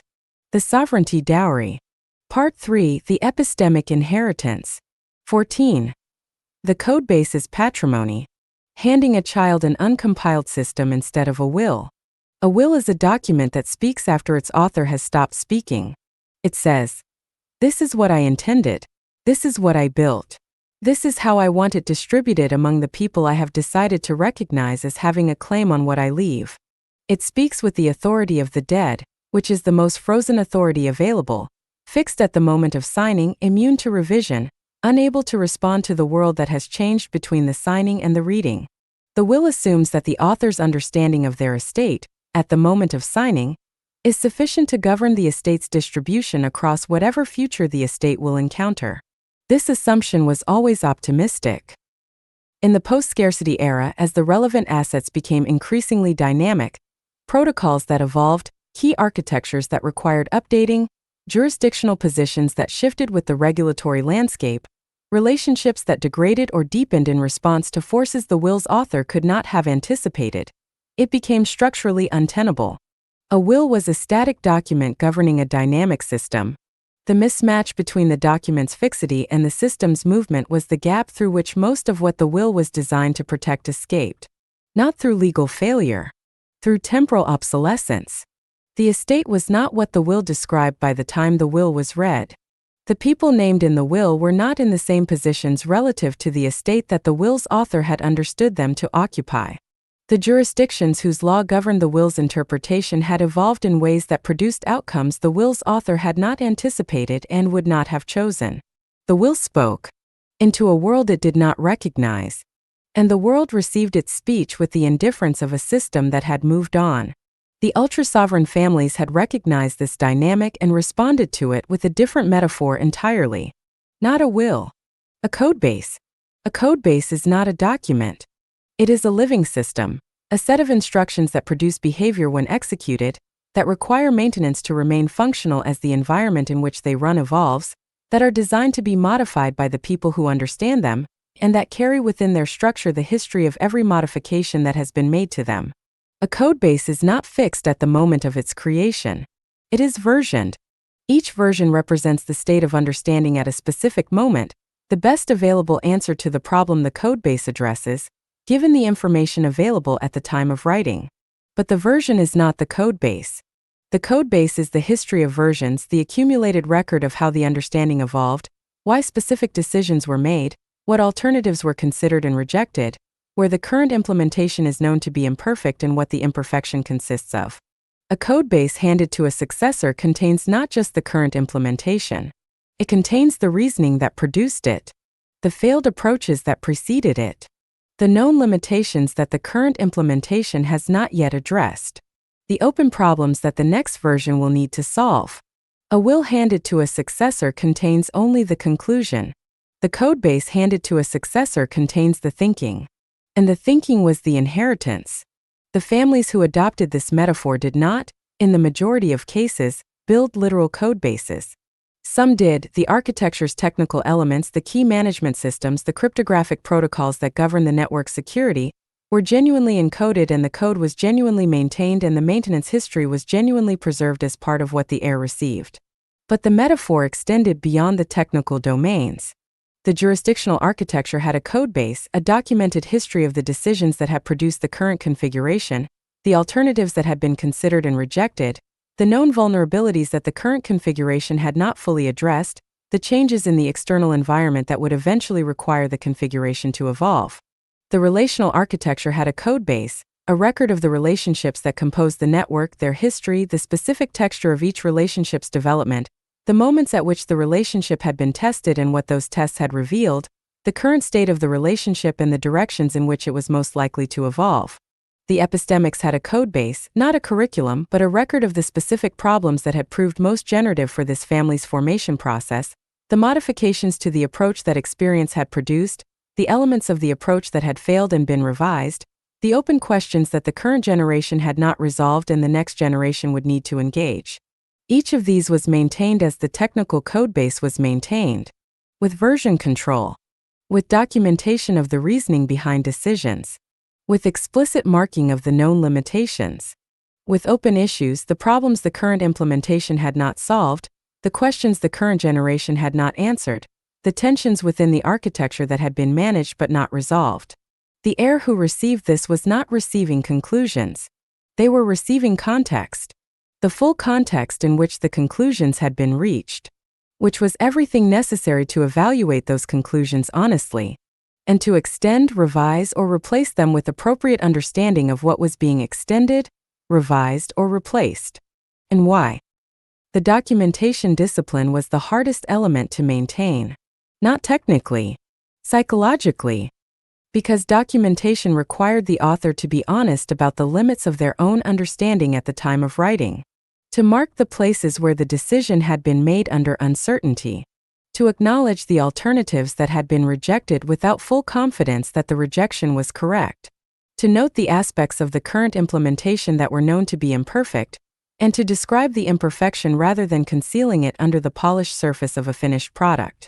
This was uncomfortable. The human tendency when documenting one's own work was to document the conclusions, the decisions that had been made, the rationale that justified them, the outcomes that had validated them. Not the uncertainty that preceded them. Not the alternatives that had seemed equally viable at the time. Not the aspects of the current implementation that kept the author awake at certain hours of the night. A will was the natural product of this tendency. It documented the conclusion of a life's worth of decisions without documenting the uncertainty in which those decisions had been made.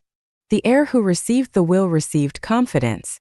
The heir who needed context received opacity dressed as authority. The code-based discipline required the opposite. Required the author to document uncertainty as carefully as they documented conclusion. To mark the places where the architecture was fragile, not because fragility was comfortable to acknowledge, but because an heir who did not know where the fragile places were could not maintain them with the attention they required. To describe the open issues not as embarrassments but as the most important inheritance available, the specific problems that the current generation had not solved, which were therefore the problems the next generation was most needed to address. Because a codebase with no open issues was a codebase that had stopped being maintained. And a codebase that had stopped being maintained was a codebase that was decaying. Silently. Toward the moment of failure. Ezekiel Fontaine Park had spent 3 years documenting his component of the architecture before he understood what he was actually building.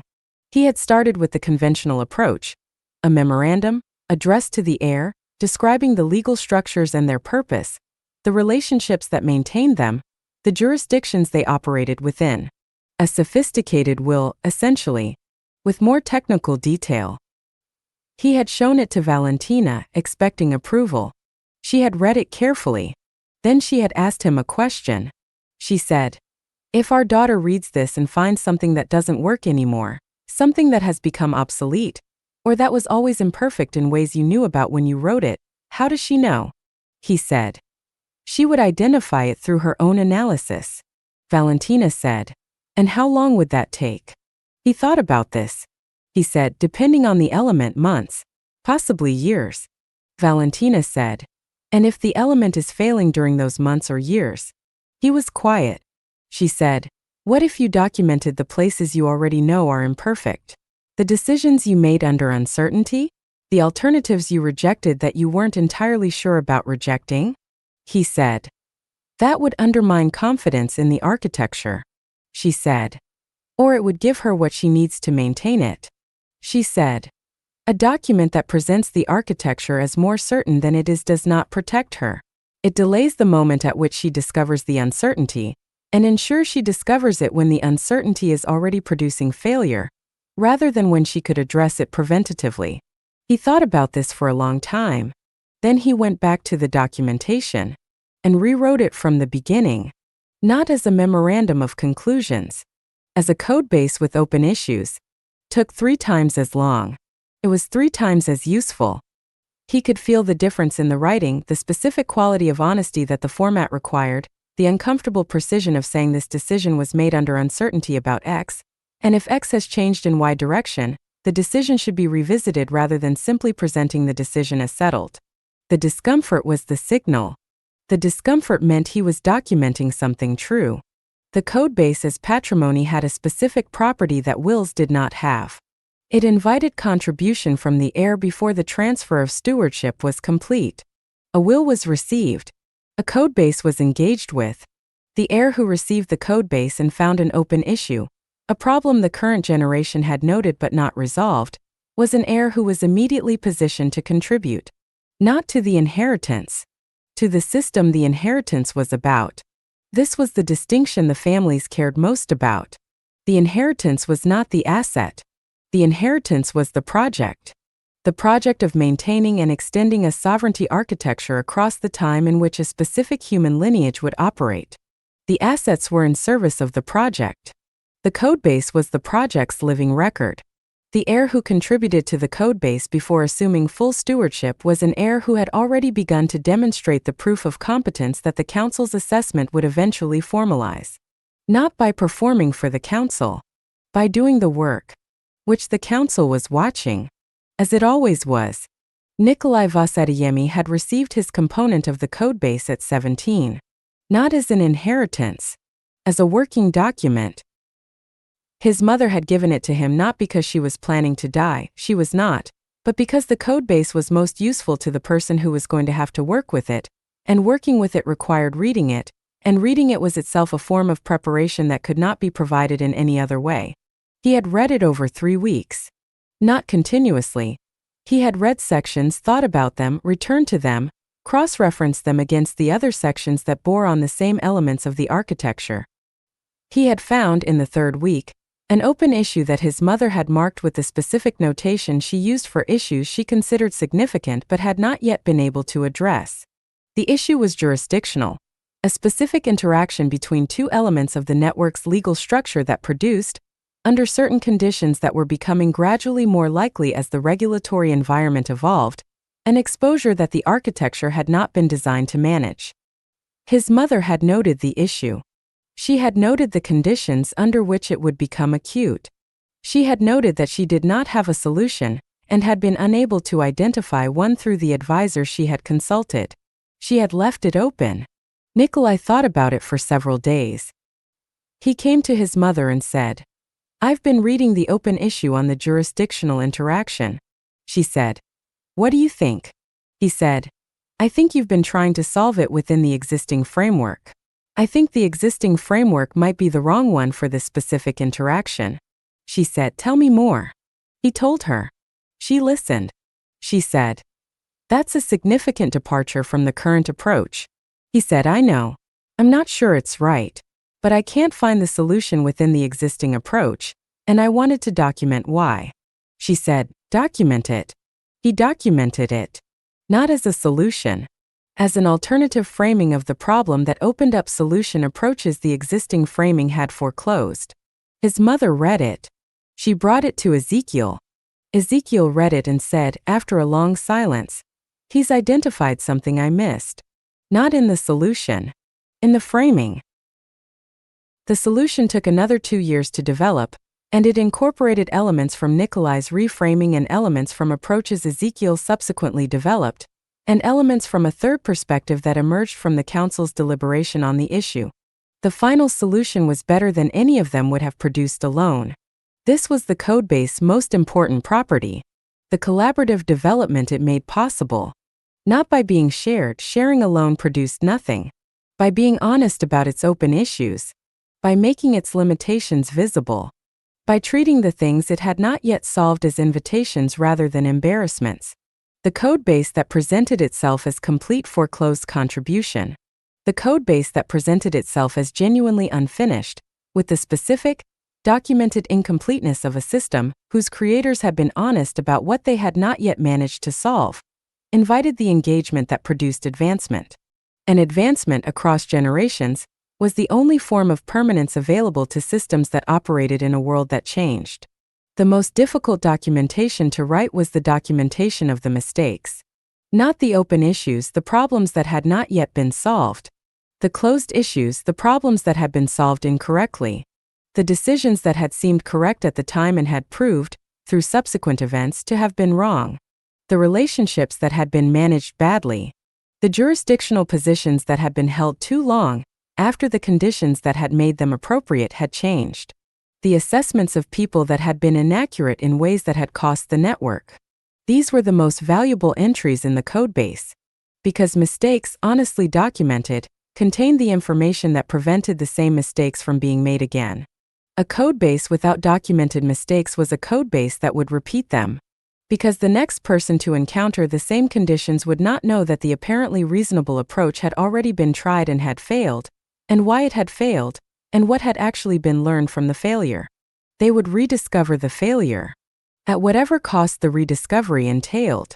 The families who documented their mistakes with the same honesty they brought to their open issues gave their heirs the most expensive gift available. The prior cost of errors they would not have to repeat. This was not comfortable.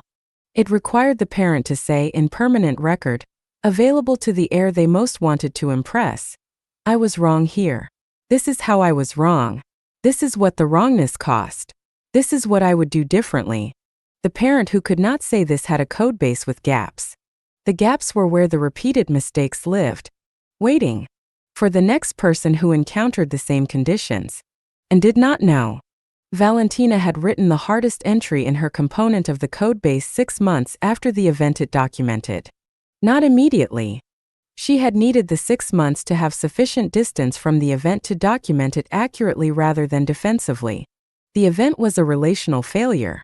A relationship that she had managed badly, had allowed to become, through a sustained period of inattention, a relationship whose holder's interests had diverged from the network's in ways that she had not noticed until the divergence had produced a specific and costly outcome. The failure was hers. Not the relationship's holder. Not the network's design. Hers. She had not paid attention. She had assumed stability where she should have been actively monitoring. She had allowed the comfort of an established relationship to substitute for the ongoing engagement that maintaining the relationship's alignment with the network's interests required. She documented this with the specific clinical precision that the format required. What she had observed, what she had assumed on the basis of those observations, what the assumption had failed to account for, what the failure had produced, what she had done in response, what the response had cost, what she would do differently, and then the entry that had taken the longest to write, that she had revised most many times before she was satisfied that it was honest rather than self-serving. The systemic implication. Not just what she had done wrong, but what the codebase needed to say going forward to prevent the same failure from recurring. The specific monitoring practice that should be standard for relationships of that type. The specific signal that should trigger re-engagement rather than assumption. The specific condition under which the comfort of established relationship should be treated not as evidence of stability, but as a potential warning. She wrote it. She put it in the codebase. She marked it with the notation that indicated its source was a costly mistake. So the heir would know. Not just what the practice was, why it had been adopted, what it had cost to learn it, the price having been paid. So the heir would not pay it again. The codebase had a final property that distinguished it most sharply from the will. Could be forked. The heir who received the codebase and disagreed with a decision, who, through the specific combination of their own analytical capacity and the context the codebase provided, reached a different conclusion than the one the codebase recorded, could fork it. Could create a branch in which the decision was made differently. Could develop that branch alongside the main codebase, testing the alternative approach against the actual conditions the network encountered. Could, if the alternative proved superior, propose the merge. Not the replacement. The merge. The incorporation of the better approach into the main codebase, with documentation of why the change had been made, what evidence had supported it, what the change had cost and what it had gained. The fork was not a rejection of the inheritance. It was the inheritance's fullest expression. The heir who could fork the codebase had understood it well enough to see where it could be improved, had the analytical capacity to develop the improvement, had the relational skill to propose the merge without alienating the people whose work the improvement was revising, had the epistemic honesty to document the change accurately, including the aspects of the original approach that the new approach preserved, which was always most of it, because most of what the current generation had built was built on accurate understanding even when the specific implementation was imperfect. The fork was the proof of competence, expressed in the medium that mattered most. Not a performance for the council. Not a demonstration of understanding in a controlled setting. An actual improvement to the actual system, whose consequences would be actual, and whose documentation would become part of the codebase that the next heir would receive. With the note, this decision was made by heir's name year, in response to conditions described in reference section, revising the approach documented in prior version for reasons documented in this entry. The heir's thinking added to the record. Permanent. Available. To whoever came next. As context. Not as authority. As the honest record of a person who had received something, understood it as fully as they could, improved it where they were able, and passed it forward, unfinished as it had always been, to the person who would do the same. The will said, "This is what I leave you." The codebase said, "This is what we are building. Here is where we started. Here is where we are. Here is what we know does not work and have not yet fixed. Here is what we got wrong and what it cost. Here is what we are most uncertain about. Here is where we need you. Not to receive. To continue. Not to honor. To improve. Not to preserve the monument. To maintain the system. Which was never finished.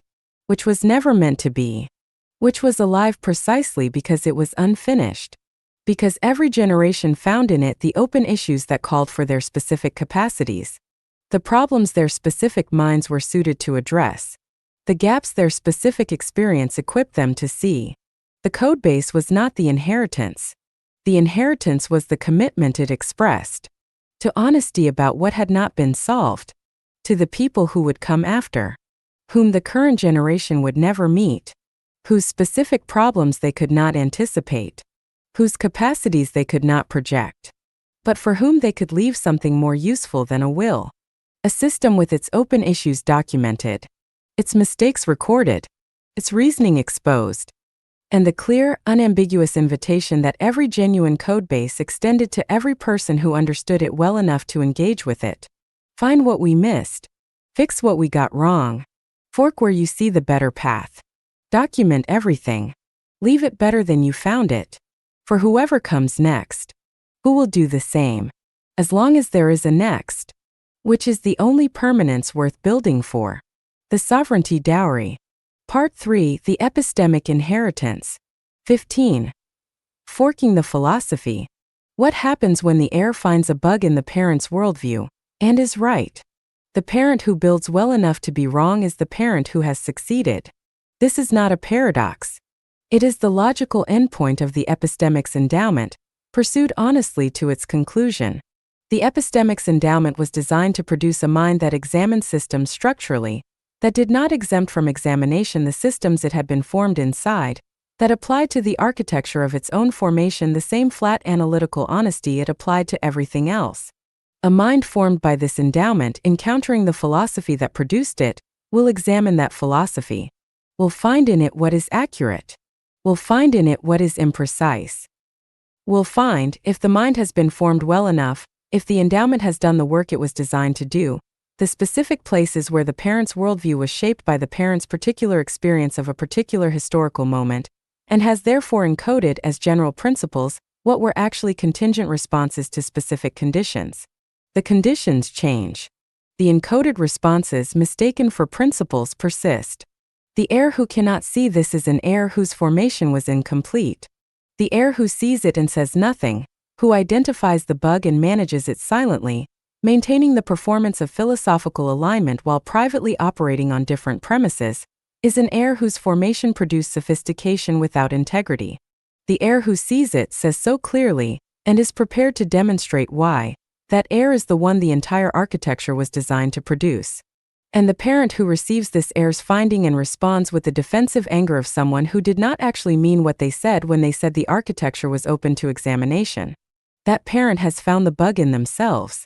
The philosophy in the ultra-sovereign framework was not a fixed text.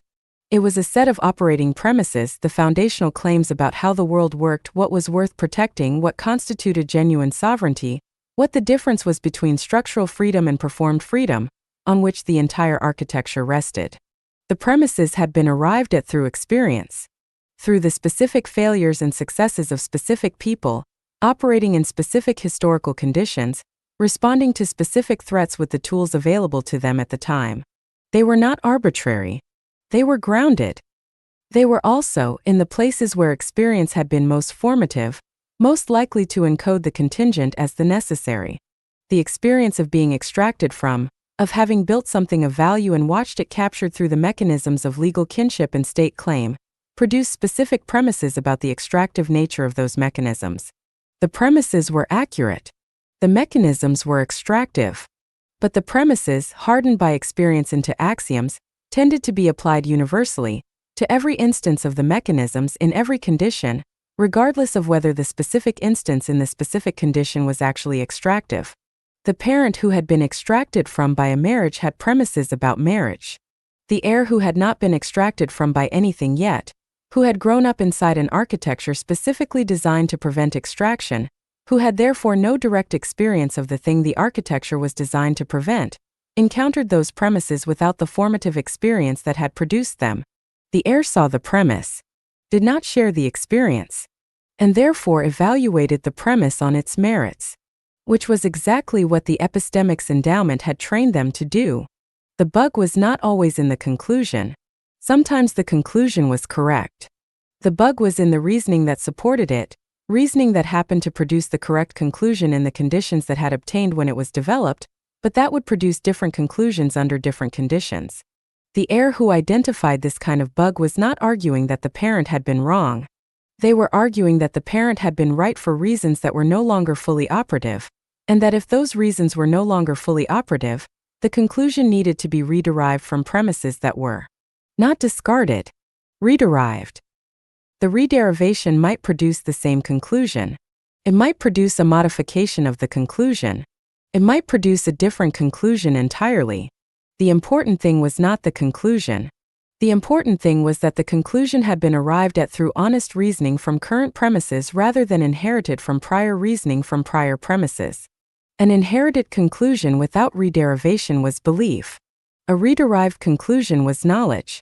And the architecture needed to rest on knowledge, not on the heir's deference to the parent's knowledge, on the heir's own. The first forking in the protocol's documented history occurred in the second generation of its operation. The fork was not dramatic. No confrontation, no rupture, no scene in which the heir declared independence and the parent either accepted or refused. It occurred the way genuine intellectual forks occur, through a sustained period of divergent thinking that eventually produced a difference in approach significant enough that the divergence had to be named and addressed. The heir, a woman who had grown up aboard a vessel that was the direct descendant of the platform Yael Farrand had commissioned, maintained now by the second generation of the family that had built it, had developed, through her specific combination of formation and experience, a different view of the relationship between sovereignty and visibility. Her parents' generation had treated visibility as risk. To be seen by external systems was to be legible to them. To be legible was to be claimable. To be claimable was to be extracted from. The logic was sound. The heir had examined it. She had also examined the consequences of its consistent application over 2 decades of the architecture's operation. And she had found something the logic had not accounted for. Invisibility was expensive. Not just financially, though it was that, in the maintenance costs of the structures and the operational costs of movement and the transaction costs of every engagement with a world that expected legibility and had to be navigated without providing it. Socially expensive. In ways that the first generation had not fully experienced because the first generation had entered the architecture from the outside, had been legible, had been claimable, had experienced the extraction that legibility enabled, and had built the architecture in response. The heir had entered the architecture from the inside, had never been legible, had never experienced the extraction, had therefore never had the experience that made the architecture's costs feel proportionate to the threat it addressed. She had only the architecture's costs and the architecture's description of the threat. The costs were real. The threat was real. But the calibration between them, the specific degree of invisibility that the threat actually required, was a judgment her parents' generation had made in response to their experience. Not a principle, a calibration. And calibrations could be re-examined. She re-examined it. She found that the architecture was calibrated for a threat level that the current environment, which had evolved in the decades since the calibration had been set, no longer fully matched. The extraction ecosystem had become more sophisticated, but the legal frameworks governing it had also become more constrained. The automatic information exchange systems had become more comprehensive, but so had the privacy protections that limited what the extracted information could be used for. The relationship between invisibility and security was not the same relationship her parents' generation had navigated. It was more complex, with different costs at different points. She had done the analysis. She had reached a conclusion. The architecture should be recalibrated, not abandoned, not fundamentally revised, recalibrated towards somewhat more visibility in specific domains where visibility now produced protection rather than exposure, where legibility to certain systems created standing that insulated the network from other systems whose claim the architecture could not fully prevent, and somewhat less invisibility expenditure in domains where the invisibility's cost had exceeded its security value. She brought this to the council, with documentation, with the specific analysis that supported the recalibration, with the acknowledgement of what she might have gotten wrong, with the open issues she had identified in her own analysis. The council deliberated. It was not comfortable. The first generation's members, those who remained active in the council, experienced the recalibration proposal as something closer to challenge than the heir had intended, because it touched the premises, and premises formed in experience were harder to revise than conclusions. The deliberation took 6 weeks. The council's conclusion was that the heir's analysis was substantially correct, that the recalibration was warranted in the specific domain she had identified, and that her analysis had identified 2 additional domains where recalibration in the same direction was appropriate, domains she had not examined because she had not known their history well enough to identify their current calibration as a candidate for revision. The council also identified 2 domains where her analysis was incorrect, where the threat level had evolved in ways that made the current calibration not too cautious but insufficiently cautious, and provided the reasoning that supported this contrary finding. The recalibration was adopted in the domains where the heir's analysis was correct. The counterfinding was documented in the codebase alongside the heir's analysis.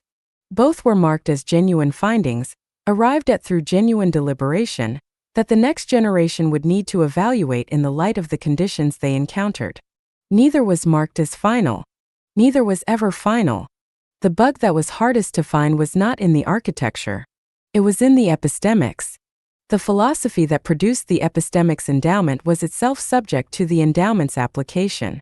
The specific premises about how minds developed, what conditions produced the analytical capacities the architecture required, whether the approach of handing problems rather than curricula was genuinely superior or was itself a doctrine that had been mistaken for a principle. These were available for examination. And the heir who had been most thoroughly formed by the epistemics endowment was, in principle, the heir best equipped to examine them. In principle. In practice, the epistemics formed a peculiar kind of blind spot. because the mind that had been formed by the endowment was examining the endowment using the very tools the endowment had produced. The examination was therefore conducted in the register the endowment had calibrated, from the vantage point the endowment had established, with the specific analytical biases the endowment had introduced. Seeing the endowment's bugs required a form of metacognitive distance that the endowment had not specifically trained for, the capacity to examine the tools of examination, rather than merely using them. The families had recognized this as the deepest limitation of the approach, not a fatal limitation, a genuine one, and they had addressed it imperfectly through the same mechanism they used to address every genuine limitation. They documented it. They put it in the code base. They said, explicitly, in the section devoted to the endowment's known limitations, the tools of examination that this endowment develops are the tools that will be used to examine this endowment. This creates a circularity that cannot be fully resolved. The heir who identifies bugs in the endowment is examining the endowment with tools the endowment produced. We do not know how to fully correct for this. We know that the corrective is more likely to come from people formed by different methods, from genuine encounters with other formation traditions, other epistemics, other ways of holding the relationship between mind and world, than from the endowment's own examination of itself. This is why the heir's engagement with the wider world, with people formed by different traditions, in different conditions with different premises, is a structural requirement rather than an optional enrichment. The fork that corrects the endowment's deepest bugs will not come from within it. It will come from contact, from the specific friction of a sovereign mind encountering other sovereign minds whose sovereignty was produced by different means. We do not know what they will find. We hope they will tell us, and that we will be honest enough to hear it. Céline Okaforvas found the bug at 29. Not in the architecture, in the philosophy that had produced the architecture, specifically in the premise about family. The protocol's founding premise about family was that the conventional family structure was primarily an extraction mechanism, that the legal and emotional architectures of family were organized, in their deep structure, around the capture and redistribution of the generative individual's output. This premise was accurate as a description of the mechanisms. The mechanisms existed. They operated as described. The families who had built the protocol had experienced them directly. But the premise, hardened into axiom, had become something more than a description of the mechanisms. It had become a description of family itself. And family was not only the mechanisms. Céline had encountered, in years of movement through the world that the protocol's architecture had made possible, a wide range of family configurations. Some were, as the axiom described, organizations of mutual claim whose primary function was the extraction of value from whoever in the network was generating it. Some were not.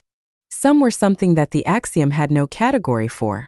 Something she could only describe initially as genuine mutual sovereignty, configurations in which multiple individuals had found a way to organize proximity and commitment, and the specific kind of care that proximity enabled without the concentration of legal claim that the protocol had been designed to prevent. Not by having no legal relationship. Some had substantial legal relationships. By having built, within and around the legal relationship, an architecture of genuine mutual interest alignment, the structural equivalent of the protocol's approach to external relationships, applied inward, to the family itself. She had thought about this for a long time before she brought it to the codebase. She was not sure she was right. She was sure she had found something the codebase did not contain. She documented it carefully. The observation, the specific cases that had produced it, the ways in which the observation was consistent with the protocol's broader framework, the ways in which it required a revision of the founding premise. Not a rejection, a refinement. The premise that conventional family structure was an extraction mechanism was accurate. The premise that family structure was necessarily an extraction mechanism was not. The protocol had conflated the two, had built around the first premise as though it were the second, had produced as a consequence an architecture optimized for the prevention of extraction from family, which was a real and important objective, without a corresponding architecture for the cultivation of the kind of family relationship that was not extractive. The heap had no positive model, only a negative one. She documented this. She noted what a positive model might require, The specific elements of the inward architecture that the family she had encountered had developed, the principles that seemed to underlie the cases in which proximity and commitment had been organized without extraction. She noted where she was uncertain. She noted what she could not yet see. She put it in the code base. She marked it as a fork, not a revision of the existing branch, but a new branch that ran alongside it, developing an alternative approach in a domain where the existing branch had a significant gap. She brought it to her mother, not expecting agreement, expecting honest engagement. Yael Farrand read her daughter's documentation in a single sitting.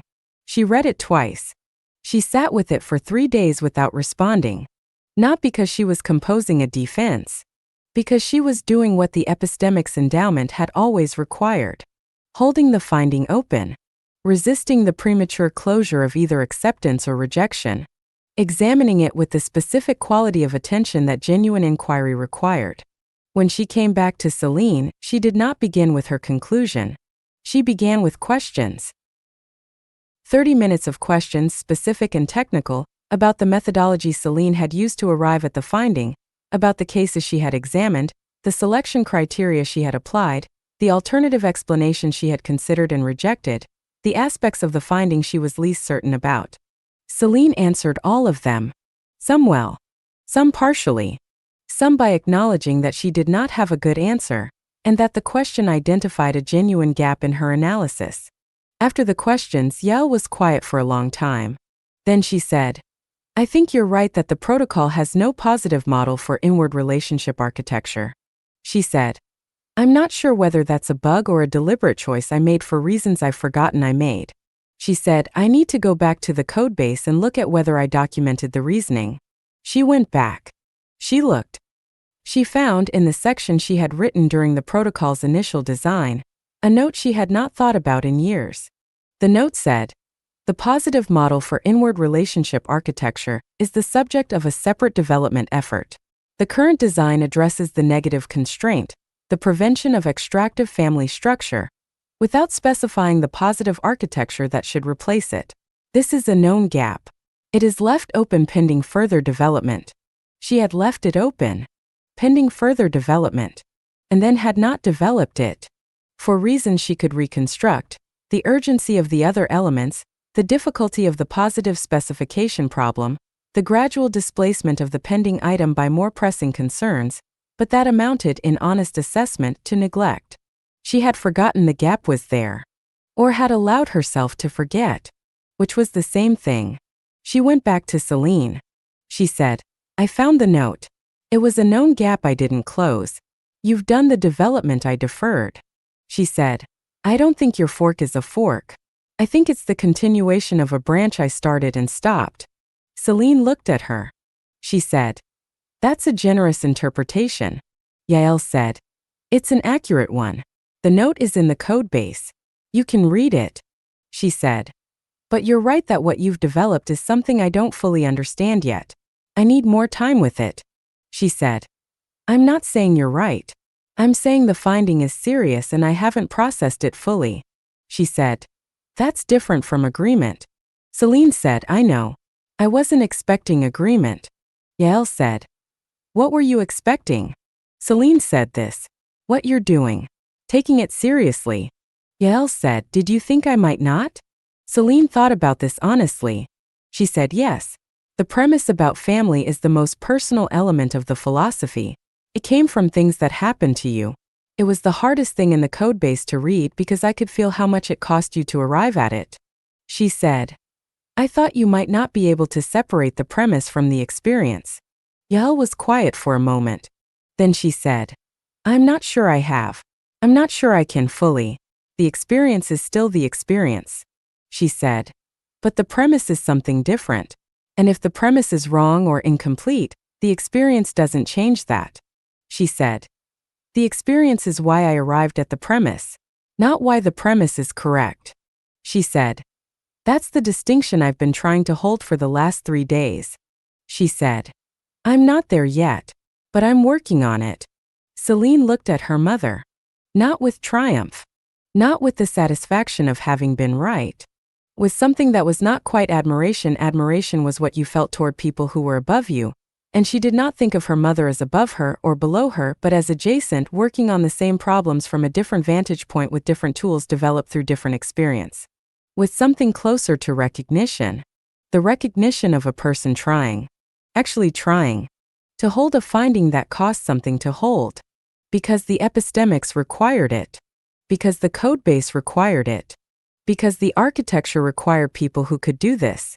And because the parent who had built the architecture had decided, at some point in the building, that the architecture was more important than the comfort of being right. Even when the person finding the bug was the person she had made. Even when the finding touched the most personal premises. Even then. The fork was not resolved in that conversation. It was not resolved in the year that followed. Yael worked on it. Celine developed it further. The council engaged with it in 3 separate sessions, each of which produced additional refinements and additional open questions. By the end of the 2nd year, the codebase contained a section that had not previously existed, a genuine positive model for inward relationship architecture, developed from Celine's initial finding and the subsequent collaborative work it had generated. The section was marked as version 0.3, not complete, in active development.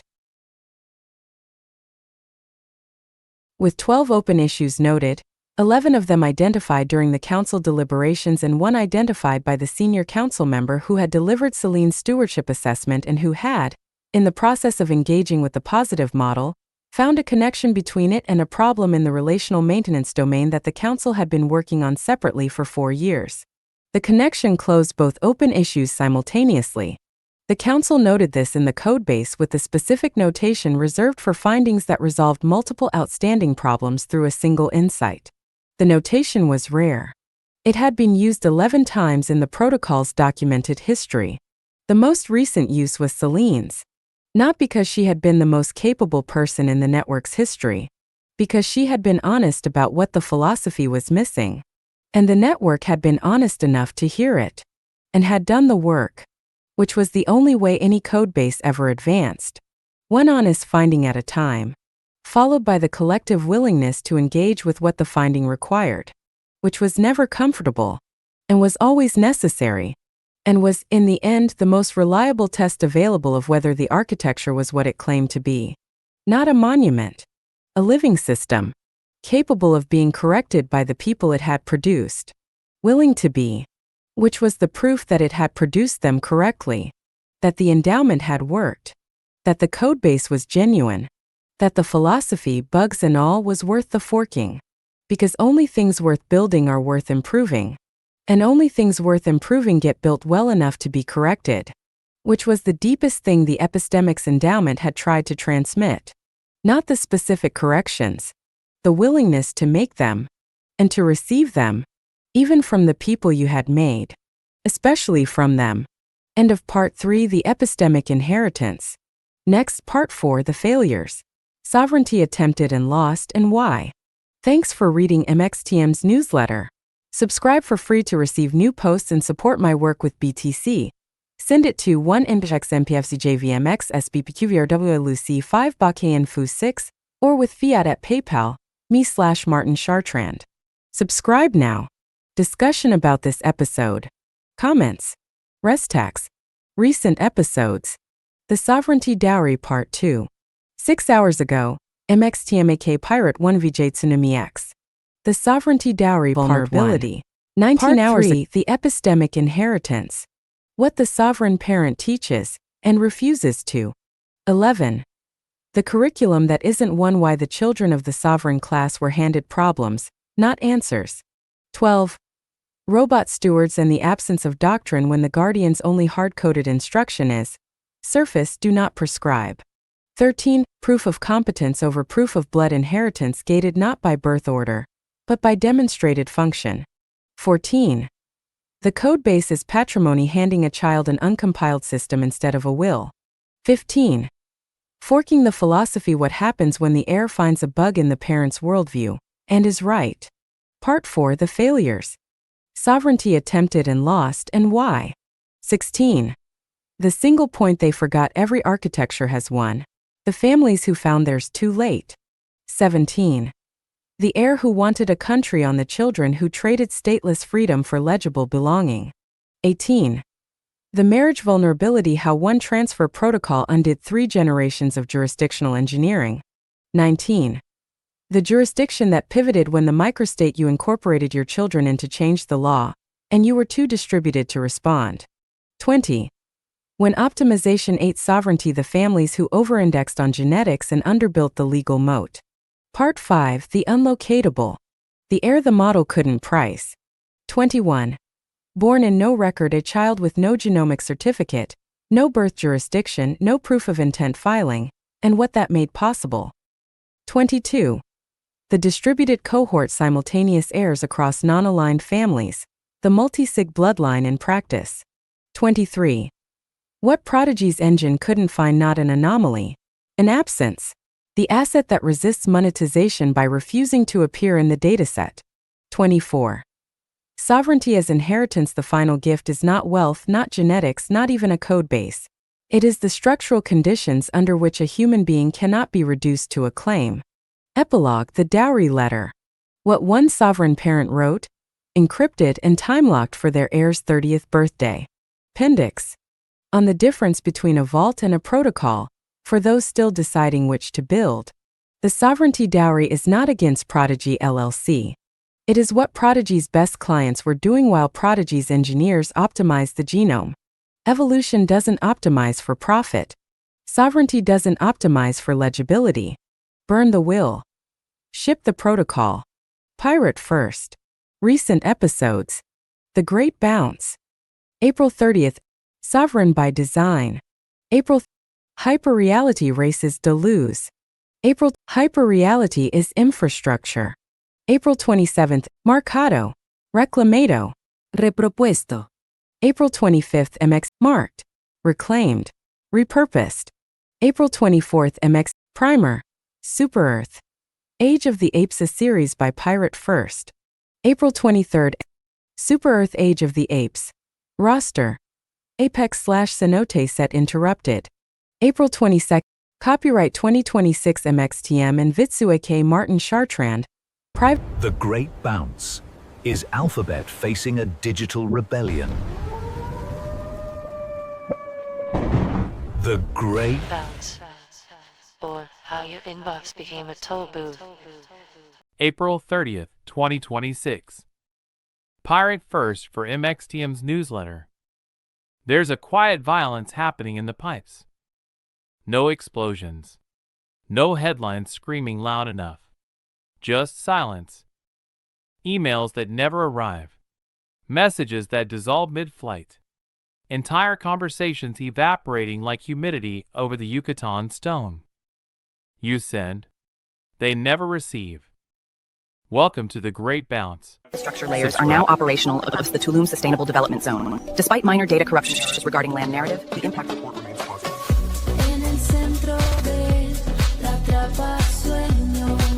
The simulation data confirms critical interference levels across the territory. Narrative load is unstable. Be advised, paranoia is now a product. The risk assessment is maximum.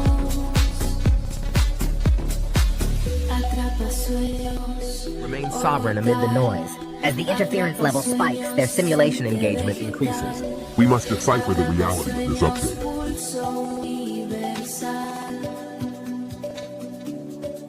Attention. Signal integrity is failing. We have 4% uptime before the broadcast load collapses. Decipher the transmission and act immediately.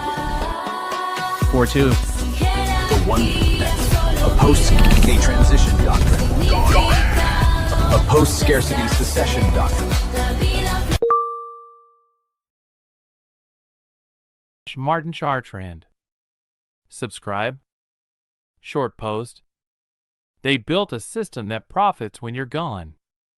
So don't leave them anything to inherit. Build what can't be owned. Ship what can't be seized. Pirate first. I mean, Hashtag. we all use the same tech infrastructure now. Exactly. And we are just replacing the old cognitive hierarchy of human managers with a new, much less transparent hierarchy of algorithmic filtering. If a redundant worker is told, hey, your life's meaning will now be negotiated by a black box AI in the shadow of a billionaire's real estate project, they aren't going to see a metabolic center for future validation. They are going to see a gilded cage.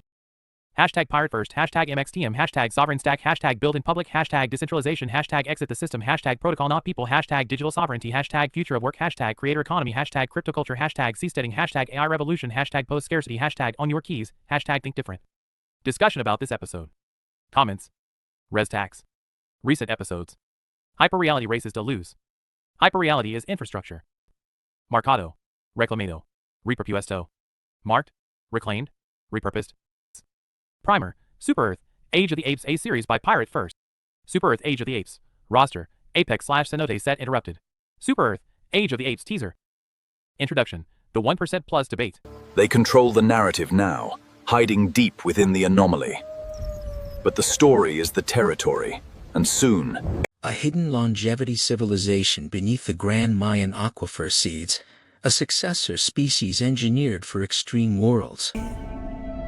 Every system failed at night, so we built with bone and might. We chose not to return. So we built. You can follow the flame or remain what you were. Just a different time. Only We are crossing the what threshold will of endure. civilizational inversion, where intelligence has ceased to be a scarce resource, dissolving the hierarchy that has organized our species for millennia. The central argument posits that the information asymmetry, which once made obedience rational, has vanished. As the capacity for synthesis becomes universal and inexpensive, traditional institutions become hollow shells that can no longer claim authority through titles or credentials. This transformation brings more than mere technological unemployment. It signals the structural extinction of the professional role. Proof of personhood, the high stakes of OpenAI's post-anonymous social network. The human dividend, why your identity is the new global currency. Conclusion at the end of the anonymous web. As we stand in late January 2026, OpenAI's humans-only network remains a tantalizing, yet polarizing, leaked blueprint. Subscribe. Shadow fame spreads without permission.